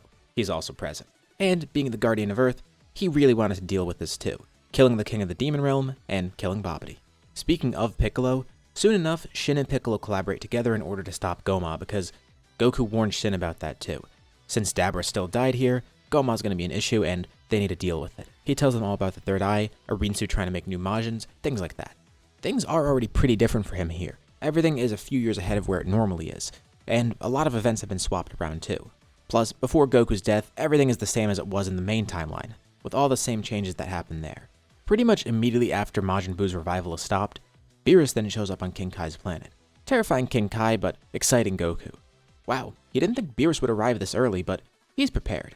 Goku knows that he's looking for the Super Saiyan God. Well, that's great. Yeah, he doesn't need to explain everything then. He actually knows about a lot more than Super Saiyan God. Goku then transforms, showing off Super Saiyan God to Beerus, who was pretty impressed with it. But then he transforms again, going Super Saiyan Blue. He's actually had Super Saiyan God for a bit here, and he's gone beyond it too, especially with all the time he's had to train. Also, he's got another surprise for Beerus. His hair then drops down and turns silver. This is Ultra Instinct. Beerus' eyes nearly pop out of his head when he sees this. Well, it looks like he was right having a premonition about a Super Saiyan God, but he didn't know he was going to encounter someone with Ultra Instinct. Who is this guy? Also, how did he even become a god here? Well, Goku explains everything. First telling Beerus his own story and then what happened to him here, but also he explains his training. So getting Super Saiyan God was actually the hard part because he had to go through the ritual. He could have used his one-day pass to go to Earth and he would have actually had enough people there for the ritual, but he found a way around it instead. There are actually a few Saiyans in the afterlife who kept their bodies in Otherworld. These are Saiyans from long ago. One of them is the original Super Saiyan God, and a few of them are his ancestors. They've been dead for many years, and Goku's gotten to know them over this time because, well, there's some of the few Saiyans that are actually good enough to keep their bodies here. And he learns that there were actually a lot more good Saiyans in the past, it's just that only a few of them are righteous and noble enough to actually stay here with their bodies permanently. Goku used this to get the Super Saiyan God ritual done on himself, just because that would have been the biggest hurdle. He could have actually trained for Super Saiyan God here, but he kind of wanted to speed things up just in case, although he didn't realize how fast he would grow. I feel like there would at least be a handful of Saiyans here, and let's just call them Yamushi, Shallot, and Giblet, for no particular reason other than the fact that I don't know any of the other ancient Saiyans in the past, and I'm not bringing up original characters here. So Goku learned more about them, as well as a bunch of other warriors in Otherworld, like there's one guy from West Galaxy named Pycon who's really strong. And also, this isn't completely new to Goku because he knew a lot of these people before when he died in his original life, but now he has a lot more time to train. He's trying to learn techniques here. Thanks to all the extra time in Otherworld, he's learning more about spirit control. He's trying to learn how to control magic. He's also even tried to replicate Hit's techniques. Even though there's nothing here to work with, he just tries to do it based off memory. And he does a lot of research trying to find anyone else who knows how to control time. He remembers one of the Guinea Force members was able to do that, and then also there's Hit, obviously. I feel like there would at least be some other people, especially in Otherworld, who know how to do that. Plus, Goku has also improved a lot of his other techniques, like for example, fusion. Combined with his knowledge of spirit control, he found a way to make it better, where he doesn't even have to lower his power to match it with someone else's. He's made Kaioken a lot more efficient, though he doesn't expect to use that too much, etc. Before he got Super Saiyan God, he spent time improving those techniques, and now, with Super Saiyan God, he ascended to Super Saiyan Blue pretty quickly, and then Ultra Instinct not too long after, officially having Godly Ki and having the actual Ultra Instinct form, not just the technique of it. Beerus is thoroughly impressed, though he tells Goku not to mess with time. Even though Goku's dead, Beerus can still erase him if he needs to. And Goku says he's not going to be messing with it, at least not to a large scale. He was just kind of trying things out and seeing if he could do that. But anyways, Beerus is pretty happy. He doesn't really want to take the other Saiyans from Earth though. Goku suggests that he goes to visit them and have them train under Whis to get Super Saiyan God, but Beerus just says he'll consider it. For now, he's mainly focused on Goku. Goku is so impressive to him that he doesn't even care about the other Saiyans. Why would he need more Super Saiyan Gods when he has someone who has Ultra Instinct? So all of the Saiyans stay on Earth, and eventually Resurrection F happens, but with all the Saiyans there, it's not going to be an issue. It'll probably even be prevented in the first place, just like the normal timeline. Goku, on the other hand, continues his training. Thankfully, he never has to worry about energy. He doesn't have to eat or sleep, though he still loves eating. But he's been training 24/7, and he already had a head start from before. Combine that with him being dead longer than normal, and already knowing about the techniques he's supposed to unlock, and Goku has skyrocketed into being the strongest mortal. Though obviously not the strongest living mortal, just the strongest mortal in general. Which is actually a pretty high bar. Training is literally all he does in Otherworld. Whether it's training on his own, sparring with others, trying to learn new techniques, or even watching other people fight and trying to pick up from that. Whis is really impressed. Obviously they were impressed with Goku right when they met him, but he's achieved an unthinkable level of Ultra Instinct. It's not on the level of the angels, except maybe it's above someone like Maris, and definitely above any of the gods of destruction. Goku has had Ultra Instinct for a while by now, especially at this point in the story. He's had the actual technique for decades, and as for the form, well, he's still had that for a pretty long time too, and he's training with the best warriors ever consistently. He's surpassed Beerus by now, and he aims to improve himself even further. Beerus didn't expect to find a rival that was already above him, though it does at least motivate Beerus more to grow stronger himself. And even with Goku being above him, Goku still aims to improve himself further. Like, there's still Whis above him, as well as the Grand Priest and even Zeno. Goku might be the strongest mortal, but he's not the strongest person, especially because Fu is out there somewhere. He wonders if he's above him yet. I feel like Beerus would also pull some strings to let Goku visit Earth more consistently. It's a shame that Goku died of natural causes because otherwise he would have been brought back by now. I'm guessing all the Dragon Balls have that restriction besides Super Shenron. It's never outright confirmed, but I'm going to assume that other dragons work like Shenron, where they can't bring back someone who died of natural causes. And while Super Shenron can, no one on Earth can collect the Super Dragon Balls that easily, or even wish for that. But Goku's fine with being dead because everyone on Earth is okay, and being dead isn't really so bad. Plus, now with Beerus' help, he can visit Earth as often as he likes. He's now the only mortal with these special privileges, being able to travel between the living and dead worlds freely. He's basically enlightened. He can train with his family and friends whenever he wants, visit Earth whenever he needs to, and then return to Otherworld to train some more. He would have never thought that not needing sleep would be this great, but it saves him so much time. Plus, energy is not really a concern. And when he visits Earth, of course he tries to catch up with everyone, but also he wants to know their strength by now. Unfortunately for him, there's no Goten here.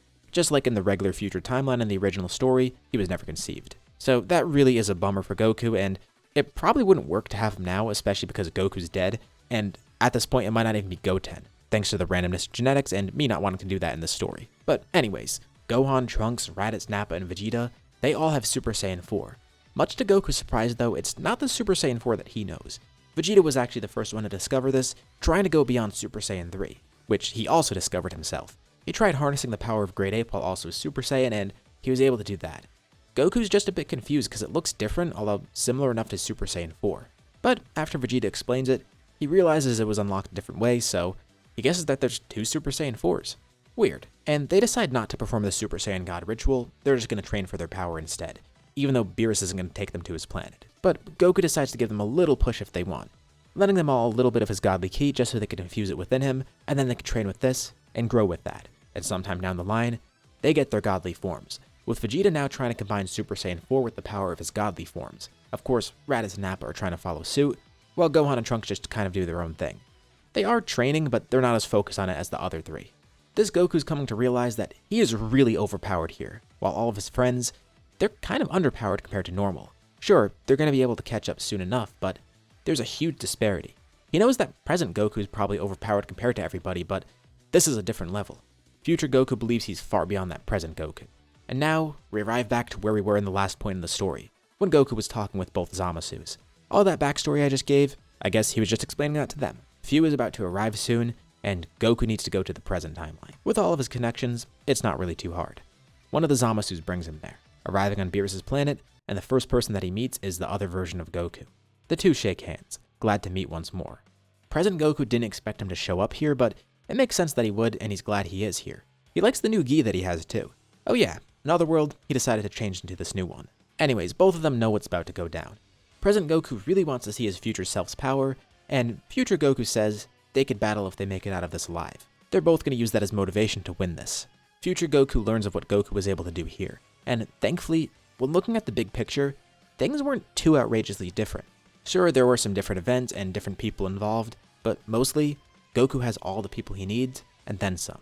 Same for future Goku. All of his friends are back on Earth right now, and they're weaker than normal, but they're at least still training, and he's also introduced them to Broly in the future. He couldn't bring all of them here just yet, but if they really need the extra help, he probably can. Now, not everybody knows about Goku's history, but he warns them about a threat that's about to show up. Future Goku being here kind of tells him that things are about to get messed up. All of the strongest warriors are brought to Beerus' planet. Both Gokus, the Saiyans, Gohan, Piccolo, Android 16. Cell is there, even though he's not truly an ally. Pretty much anyone that Goku could gather. And just as they expected, pretty much around the exact same time that Fu arrived originally, Fu shows up here again.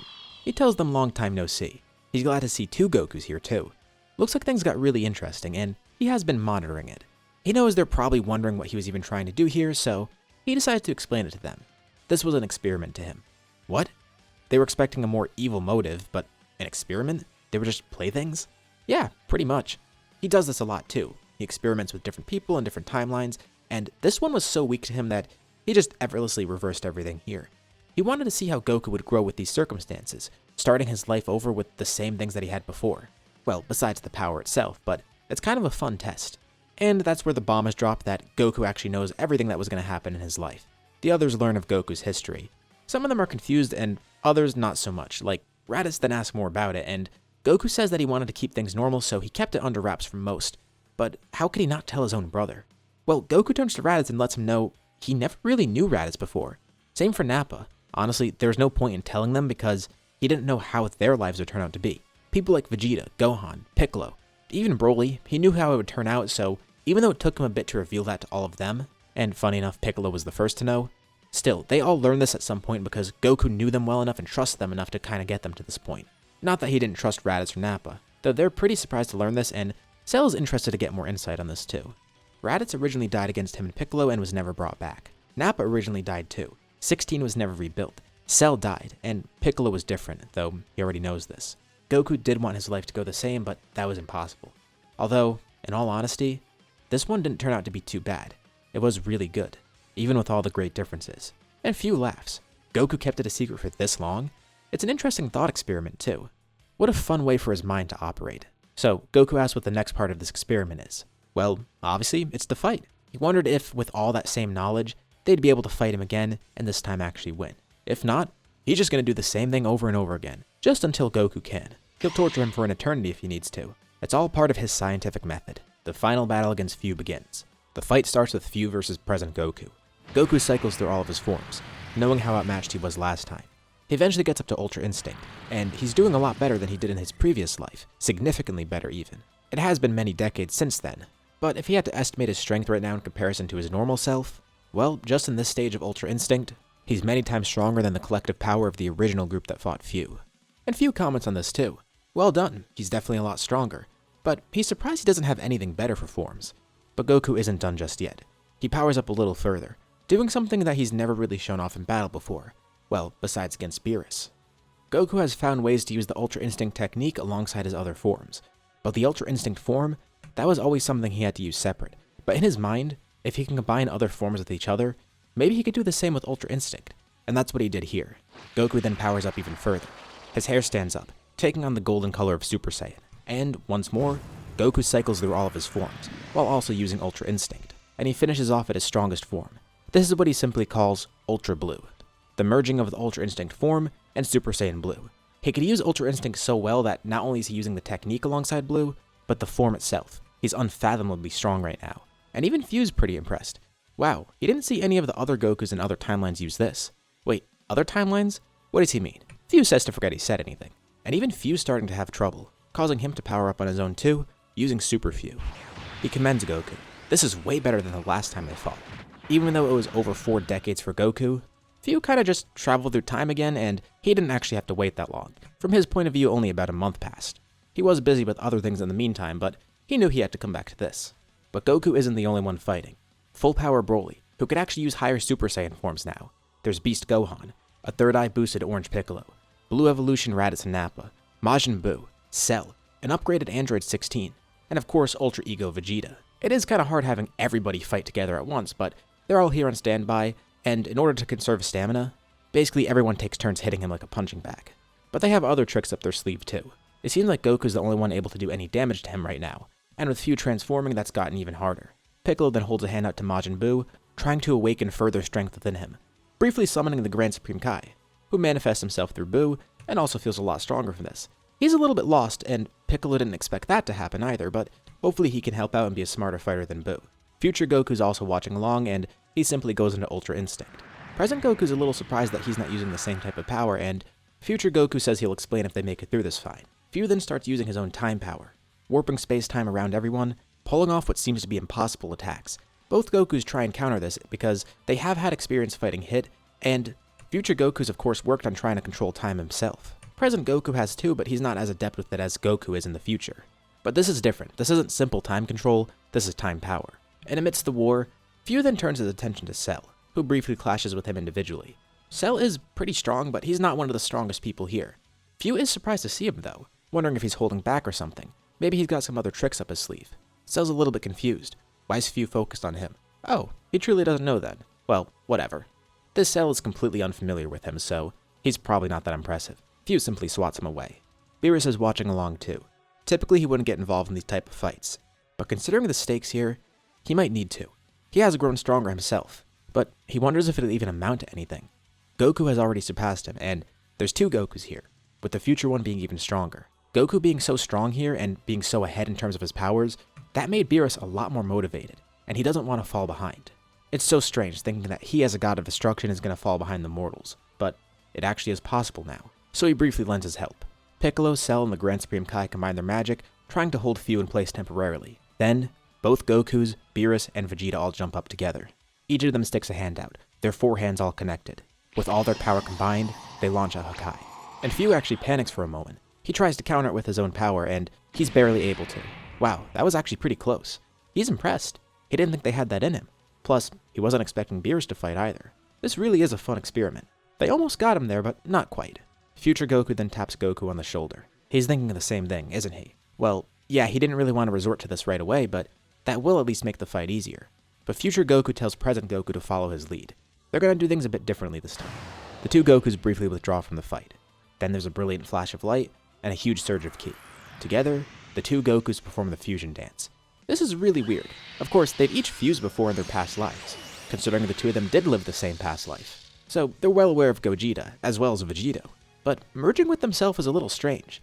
Although, Zamasu actually did that, and he just called himself Zamasu, so the new fusion just says his name will be Goku here. Merged Goku specifically. Even though the fusion dance requires someone to lower their power to match the other person, Future Goku has found a better way to do this. Since he's had so much time in Otherworld, and he's mastered things like spirit control, as well as researching Metamoran fusion in general, he basically created his own method of fusion. It's not too different from the fusion dance. It's actually pretty much the same exact thing. But he found a way to channel his power in a different form, making it so no one has to lower their power. This is drawing out the maximum strength of both Gokus. And Few likes this. He didn't even consider anyone fusing here. That fusion must be especially strong, not just because of the 2 fusees, but how compatible they are. Merged Goku then gets a strange glow around his body, summoning his full power. Beerus' planet begins cracking below his feet, across Universe 7, across all of the universes. Even in Future Goku's own timeline, it feels like everything's shaking. It's most noticeable here, but back in Future Goku's own timeline, Vegeta's on Earth, and he pauses for a second. He feels Goku's strength, and it's so different from before. Why does it feel like reality itself is vibrating? And what is this that he's sensing? But then, he also hears a voice in his head. It's Goku. Well, 2 of them. It's an echoed Goku voice. Lend him some power. Goku fights Few alone, and everyone kinda just withdraws, watching on from the sides. But they hear that same voice in their head too. Wait, is he trying to make a spirit bomb? He's busy fighting Few. How's he supposed to do that? Well, thanks to having mastered spirit vision, there is another Goku there. He separated a small fraction of his power, but even that small fraction of the power from Merged Goku is pretty huge. There's 1 Goku clone left behind. And he's sure that Few knows he's there too, but he's gonna try and charge this anyways. The Merged Goku clone begins charging a spirit bomb, while Goku tries everything he can. And now Few's even more concerned. Before, he thought that Hakai would actually erase him. The combined power of everyone was surprisingly high. But the reason he was worried is because he was kind of holding back there still. He draws out more of his strength, now being forced to use what seems like his full power. Merged Goku truly went beyond his expectations. He wonders if he's gonna have to reset this timeline again, but maybe not. Maybe Goku will actually win here. The Goku clone continues collecting energy. Everyone lends some. Not just the people on Beerus' planet, well, obviously besides Android 16, but everyone else in the other timeline too. Even some of Goku's other friends beyond Universe 7 lend some energy. In Otherworld in the future, Pikkon sticks a hand up. The other Saiyans that Goku met, like Shallot, Giblet, Yamoshi, they lend some energy too. Zamasu and Gowasu, both in the future and the present. All of Goku's friends on Earth who aren't in this fight, in both timelines. Everyone's lending power. And the Goku clone then condenses the Spirit Bomb into a much smaller attack. And there's one last push of energy. Beerus directly gives all of his power to Goku, and then so does Vegeta. Goku holds it in his hand. It swirls together, looking much different from a normal Spirit Bomb. Pulsating rainbow colors flow through it, with a vibrant purple glow on the outside, imbued with destructive power as well. Then, he closes his hand. The power of it is channeled through his entire body. The Goku clone turns into pure energy, flying over to the main Goku and assimilating within him. Goku takes on an almost ethereal state. His form doesn't look too much different, but it's weird. He looks almost purely made out of energy right now. It's so bright, no one can even look at him. A bead of sweat appears on Few's forehead, and he kinda smirks. Well, he knows the outcome of this fight. Few swings his sword in one last desperate attempt to kill Goku, but before the blade can even touch him, it explodes, completely destroyed. And then, with a single blow to Few's torso, Goku channels all that energy into him. Within an instant, faster than anyone besides Goku can perceive, Few's then completely obliterated. And Merged Goku stands there, victorious. He actually did it. He won. Well, not quite. Few was obliterated, but Goku's not the only one who could use clones. Far removed from this continuity, watching from the outside, Few is there, heavily weakened. He actually had to lend a lot of his power to that clone, probably about 90% of it, and he's glad he left some of it behind. Because if he didn't, that Goku would have actually completely destroyed him. That's gotta be the strongest mortal he's seen so far, at least when it comes to one of his experiments. That was pretty fun to do, but he wasn't gonna fall that easily. This was one of his many projects, but for now, he'll leave that universe be. He has greater ambitions, and he's going to continue watching this one from afar, just to see how they'll grow. He was a bit surprised to see Cell there though, but unfortunately, he wasn't as impressive as the Cell he knows. Following the battle, Merged Goku defuses. He still can't believe they actually did it. Present Goku gives his thumbs up, and Future Goku gives one back. The two then fist bump. That was really fun, although there is still one question that he hasn't answered. How strong is Future Goku? Well, they kinda already know the answer. I mean, the two of them were merged together. But if Present Goku says he has to keep his promise, they were supposed to fight each other. That's right. He's not gonna go back on his word. Piccolo and the Grand Supreme Kai then walk up to both Gokus and decide to heal them fully. Whis could have done that, but Piccolo kinda just wanted to show off. The two Gokus assume a battle stance. Present Goku kinda chuckles to himself. It's weird. He feels a little more nervous about this fight than the one with Fu. Future Goku kind of seemed like a monster, but still, this is gonna be a fun challenge. Goku goes Ultra Blue, and Future Goku goes Ultra Instinct. So now he asks the question, why is his future self not trying something similar? And he has. He shows it off. But when he does this, his power actually lowers. Present Goku's a little bit confused, and Future Goku explains. He has Ultra Instinct to such a high level right now that he doesn't need extra power. He's actually drawing out his maximum potential while just in regular Ultra Instinct. If you could even call it regular Ultra Instinct. Whis is heavily impressed too. This is unlike anything he's ever seen before. The control that Goku has over his body, well, Present Goku was pretty impressive, but Future Goku, it's something that should be impossible for mortals. Combine that with the power that he has to boot. The fight between these two is pretty brief, but Future Goku obviously ends up winning. The two Gokus made it their mission to save everyone though, and they did it. Even though Future Goku died, he's kind of reached a level of enlightenment that Present Goku wouldn't have even thought to be possible. Interesting. Maybe he should try dying sometime. Well, Future Goku says that he's done that before too. In his past life, remember? He's already died like twice. Thrice if you count Hid. Yeah, that is true. At least he made it through this lifetime without dying once, and the two of them start laughing. Everyone else is just a little bit confused because they're not really sure what's going on. Present Goku will explain to them more in a bit. But the two say their goodbyes, and Present Goku says he's going to surpass himself one day. It is pretty nice knowing that the strongest person out there is, well, himself. It tells him pretty much anything is possible. He just needs more time. But Future Goku says, even with his power, there's one thing that Present Goku has that he doesn't. Sure, Future Goku can visit Earth as much as he wants right now, but even so, that took a while to gain access to. He spent so many years in Otherworld, and he knows he'll see his friends and family eventually, but he has missed out on a big part of their lives. Present Goku, he doesn't have to suffer that fate. And hey, this time around, their timeline wasn't erased either. It is really weird for the two of them to interact because they really are just the same Goku, split between timelines. Though, it kinda gives Present Goku an identity crisis. Is Future Goku the original one and he's just a copy essentially? Well, Future Goku's not really too sure. He's still pretty lost when it comes to the timeline stuff too. But he places two fingers on his forehead and waves goodbye, teleporting back to his timeline. Goku's jaw drops, and then he gets really excited. That's insane! Instant transmission to a completely separate timeline. He remembers that while they were fused, he was communicating with that other timeline. But wow, he didn't realize how far ahead Future Goku was. Well, that's what happens when you remember every bit of your life, how you got strong, and you have all the time and resources in Otherworld to grow that power even further. He felt bad about him dying of the heart virus at first, but looks like he made the best of it. Just like both of them made the best of their situation here. Still, after all this time, he can't help but being torn up about what happened in his past life. But he's just glad he was able to prevent it from turning bad here. And this new life is pretty great.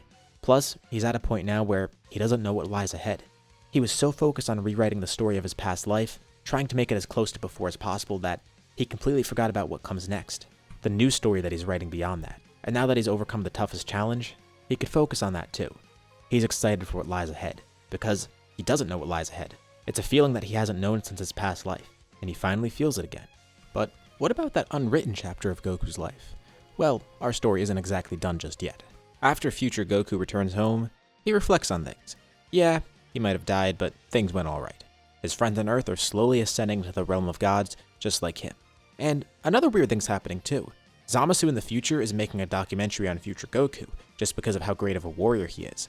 And Goku doesn't really like the fame that comes from this. A lot of people get to know his name and what he's capable of, but he's known as a great warrior across the entire multiverse, both in the living and dead world. So this does benefit him in a way. The best of the best in Otherworld, in every universe, they all come to fight him.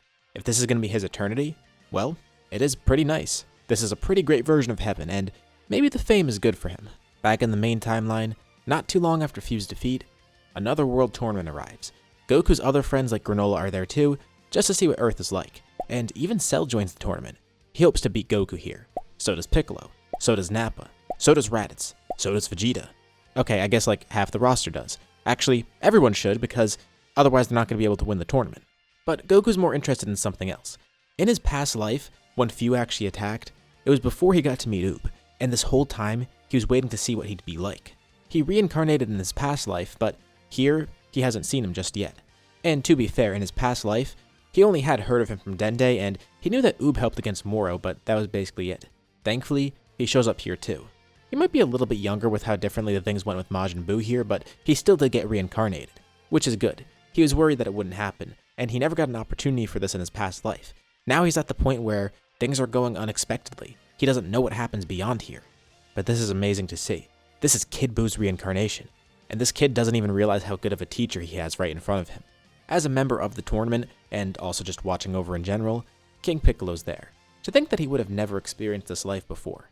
But he wasn't meant for this, and now he's overseeing a thriving planet. It's doing far better than anyone could ever imagine. Then there's Vegeta. He does wonder how differently his old life went, but according to Kakarot, it's not too much of a difference. Then there's Nappa. He died, and that was it. He never got to experience this life. Same for Raditz. Plus, in that past life, he died as an enemy to his brother, eternally being known as a villain and just being forgotten by everybody. It's safe to say that this is the better outcome. Broly at least knew that he was going to come to Earth eventually, but he would have had to wait a lot longer. And Paragus is getting pretty up there in age, and he's probably going to die soon from old age. Little does he know, it's a much better fate than he had in the last life. Granola still went through a lot of horrible stuff in his life, but even though he's only just getting to know Goku and everyone else, still, it's pretty nice to be here. Cell's happy that he's one of the few villains that made it through. Goku might have thought that others like Frieza wouldn't be able to change, but with him, he's glad Goku saw the potential. So many other people in Goku's life aren't really too sure how their past lives went. Like Grandpa Gohan, for example. He's still around, partially thanks to Roshi giving him the same herb that lets him live as long as he does. It's so nice being able to see Goku grow up like this. Apparently, in Goku's last life, he never got to see Goku thrive like this. And it's just as nice for Goku having Grandpa Gohan around this entire time. Gohan not only gets to see him flourish as a warrior, but he gets to make more friends himself. He gets to get a bigger family. He even sees his namesake, Gohan, something he never got to experience before. Goku doesn't end up finishing the tournament. He heads off with Oob, ready to train him into the next great warrior, wondering if Oob will ever reach the power that he has. But far outside of the continuity, Fu is still watching on. He's pretty interested. Maybe it'll be fine watching this continuity run its course on its own. He's not going to interfere with it anymore, and it'll just be one of the many that he observes on his own, kind of just viewing it as entertainment. It was a pretty fun experiment. But now, he and an ally of his have much bigger plans. Though the two of them do wonder what this timeline has in store for it. As Goku flies off with Oob, he has a big smile on his face. Not only was he successful, but now he's going into the unknown, and he couldn't be more excited. Right after this tournament, chaos ensues on Earth. No one's really sure why, but a portal from hell opens up. Dr. Gero and Mew have teamed up earlier than normal because of what happened with Baby earlier than normal. The issue is, they didn't really account for how strong everyone on Earth is right now. Goku actually has no clue of what's happening, but he decides to try and fix things by going directly into hell. Meanwhile, everyone on Earth is going to have to fight the old villains here, which shouldn't be too hard for them, especially because there's not as many as normal. Also, Hellfighter 17 shows up, though he's not really much of a challenge for everyone else, especially with how strong the androids are in Dragon Ball Super. And since we're continuing from Super, well, Hellfighter 17 is defeated pretty quickly by Android 17 himself, who we haven't really seen much of in this scenario. The Z fighters on Earth easily defend everything, and Piccolo watches the portal just to make sure Goku's fine. In Hell, Goku actually meets two pretty strong villains down there, two that are set on defeating him right now. And it's two of the main villains he didn't spare in this timeline, Frieza and Moro. The two have also teamed up with King Cold, and they try everything in their power to stop Goku, who fights in base. But then, Moro tries something weird. He siphons all the energy from anyone in Hell that he could find. Now that he's finally free, he could do this. And on top of that, he tries siphoning energy from outside the portal. He does this, but Piccolo closes it quickly. He'll get Goku out of there soon enough. But Moro says it doesn't matter. The energy from Hell should be more than what he needs, allowing Moro to restore a bunch of his power, making him feel far more youthful. But still, Goku holds back a lot and continues fighting these two. Ultimately, he beats Moro without much effort, but Moro tries one last thing. He tries to drain energy from Frieza next, but Goku stops it, and with a single blast, he eliminates Moro, saving Frieza in the process. Frieza says that Monkey shouldn't act like his savior. He's still gonna kill Goku. Goku says that it would have been nice if Frieza turned over a new leaf and stayed alive. Frieza then laughs uncontrollably. Like that's possible. Like that would ever happen. But he knows about Goku's story. Word eventually got out and spread around Hell. It turns out, Babidi was actually spying on Goku just to figure out what was up with him. He found this out on accident, and now everyone in hell knows. Frieza always said it was weird that Goku acted like he knew Frieza better. It's so strange. The two of them shouldn't know each other. So, now that he knows Goku's secret, he wants to know if Goku knew him in his past life. And Goku says yeah, he actually knew Frieza and he was still alive before he got reset. That kind of surprises Frieza and also irks him a bit. Did he turn good? No, not at all. He was still evil. Oh, well, that's at least comforting. He tells Frieza there's no going back now. He's not going to bring him back to life. But in that previous life that he lived, Frieza was a really great warrior. He even got some new forms beyond his final form, golden and black from what he remembers. Is that so? Well, judging by Goku's strength, Frieza knows that he's hopeless to catch up. But Goku says he doesn't know about that. But he's going to be stuck here for the rest of eternity. So be it then. Frieza doesn't fight Goku any longer. He returns back home, and with some help from Piccolo, everything is rectified. Speaking of Piccolo, Goku decides it might be best for him to actually meet with Oob for a little bit, just because Oob might have some of that latent magic from Majin Buu, and he wonders if Piccolo could help unlock it or something. Speaking of unlocking powers, everyone else around Goku tries growing in their own way. Raditz decides he wants to try and emulate Goku. He's not really able to pull off Ultra Instinct on his own, but he's going down that path, and eventually, he's able to at least unlock Omen. He has a lot to change about himself before he does that. Right now, he and Vegeta have a really fierce rivalry. Vegeta has Ultra Ego, of course, but he's not on the path to become a god of destruction. He doesn't really want to do that. On the other hand, Broly has also unlocked Ultra Ego for himself. He lives on Beerus' planet full time now. At this point, Paragus has reached an old enough age where he would die, so Broly's deciding what he wants to do for the next chapter of his life, and Beerus thinks he'll be a great god of destruction. He wanted it to be Goku, but Goku's not going to accept that. Though the next best thing would be a student of Goku's like this, so Broly accepts it, becoming the candidate for god of destruction. Nappa, on the other hand, would probably pursue Ultra Ego for himself, but he's also nearing his old age. He retires on Earth. He's not fighting any longer, at least not as much as he used to. Things were kind of put into perspective when he saw Paragus die, because even though Paragus was older than Nappa, it wasn't by a massive margin. Daizenshuu 7 actually stated that Nappa was in his 50s when he died on Earth, which was age 762. The 28th World Tournament happened about 22 years after that, and this Super 17 arc is probably like a year beyond that too, so Nappa's in his mid to late 70s by now. But even though the rapid aging has taken effect, he's kinda glad about it. So few Saiyans ever lived to be this old. And not just because they were wiped out by Frieza, but so many of them died in combat when they were relatively young. He's one of the lucky ones. As for Goku, even though he turned down being God of Destruction, he takes on a new role. He takes over Roshi's duties instead. Well, sorta. Roshi still is gonna be a teacher, but Goku starts taking the same herb that he does, just so he could live as long as possible.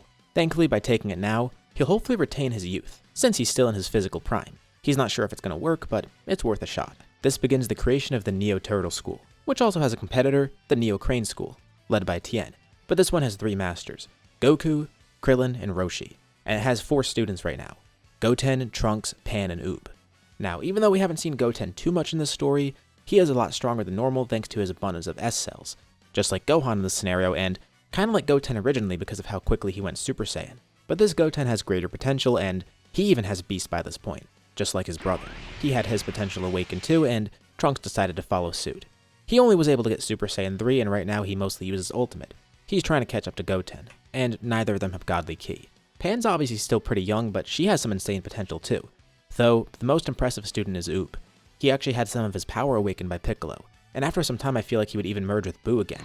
Years down the line, the events of GT might start to play out, but not like normal. The Pilaf gang wants to get the Dragon Balls, but it doesn't work. Also, Piccolo knows of the Black Star Dragon Balls.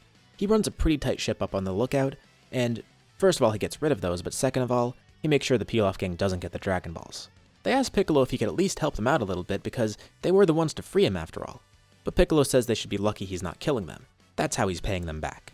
Though he does wonder, what were they going to wish for? Well, they're not sure, especially because they were never able to contend with Goku, but maybe they would have wished for him to be younger or something.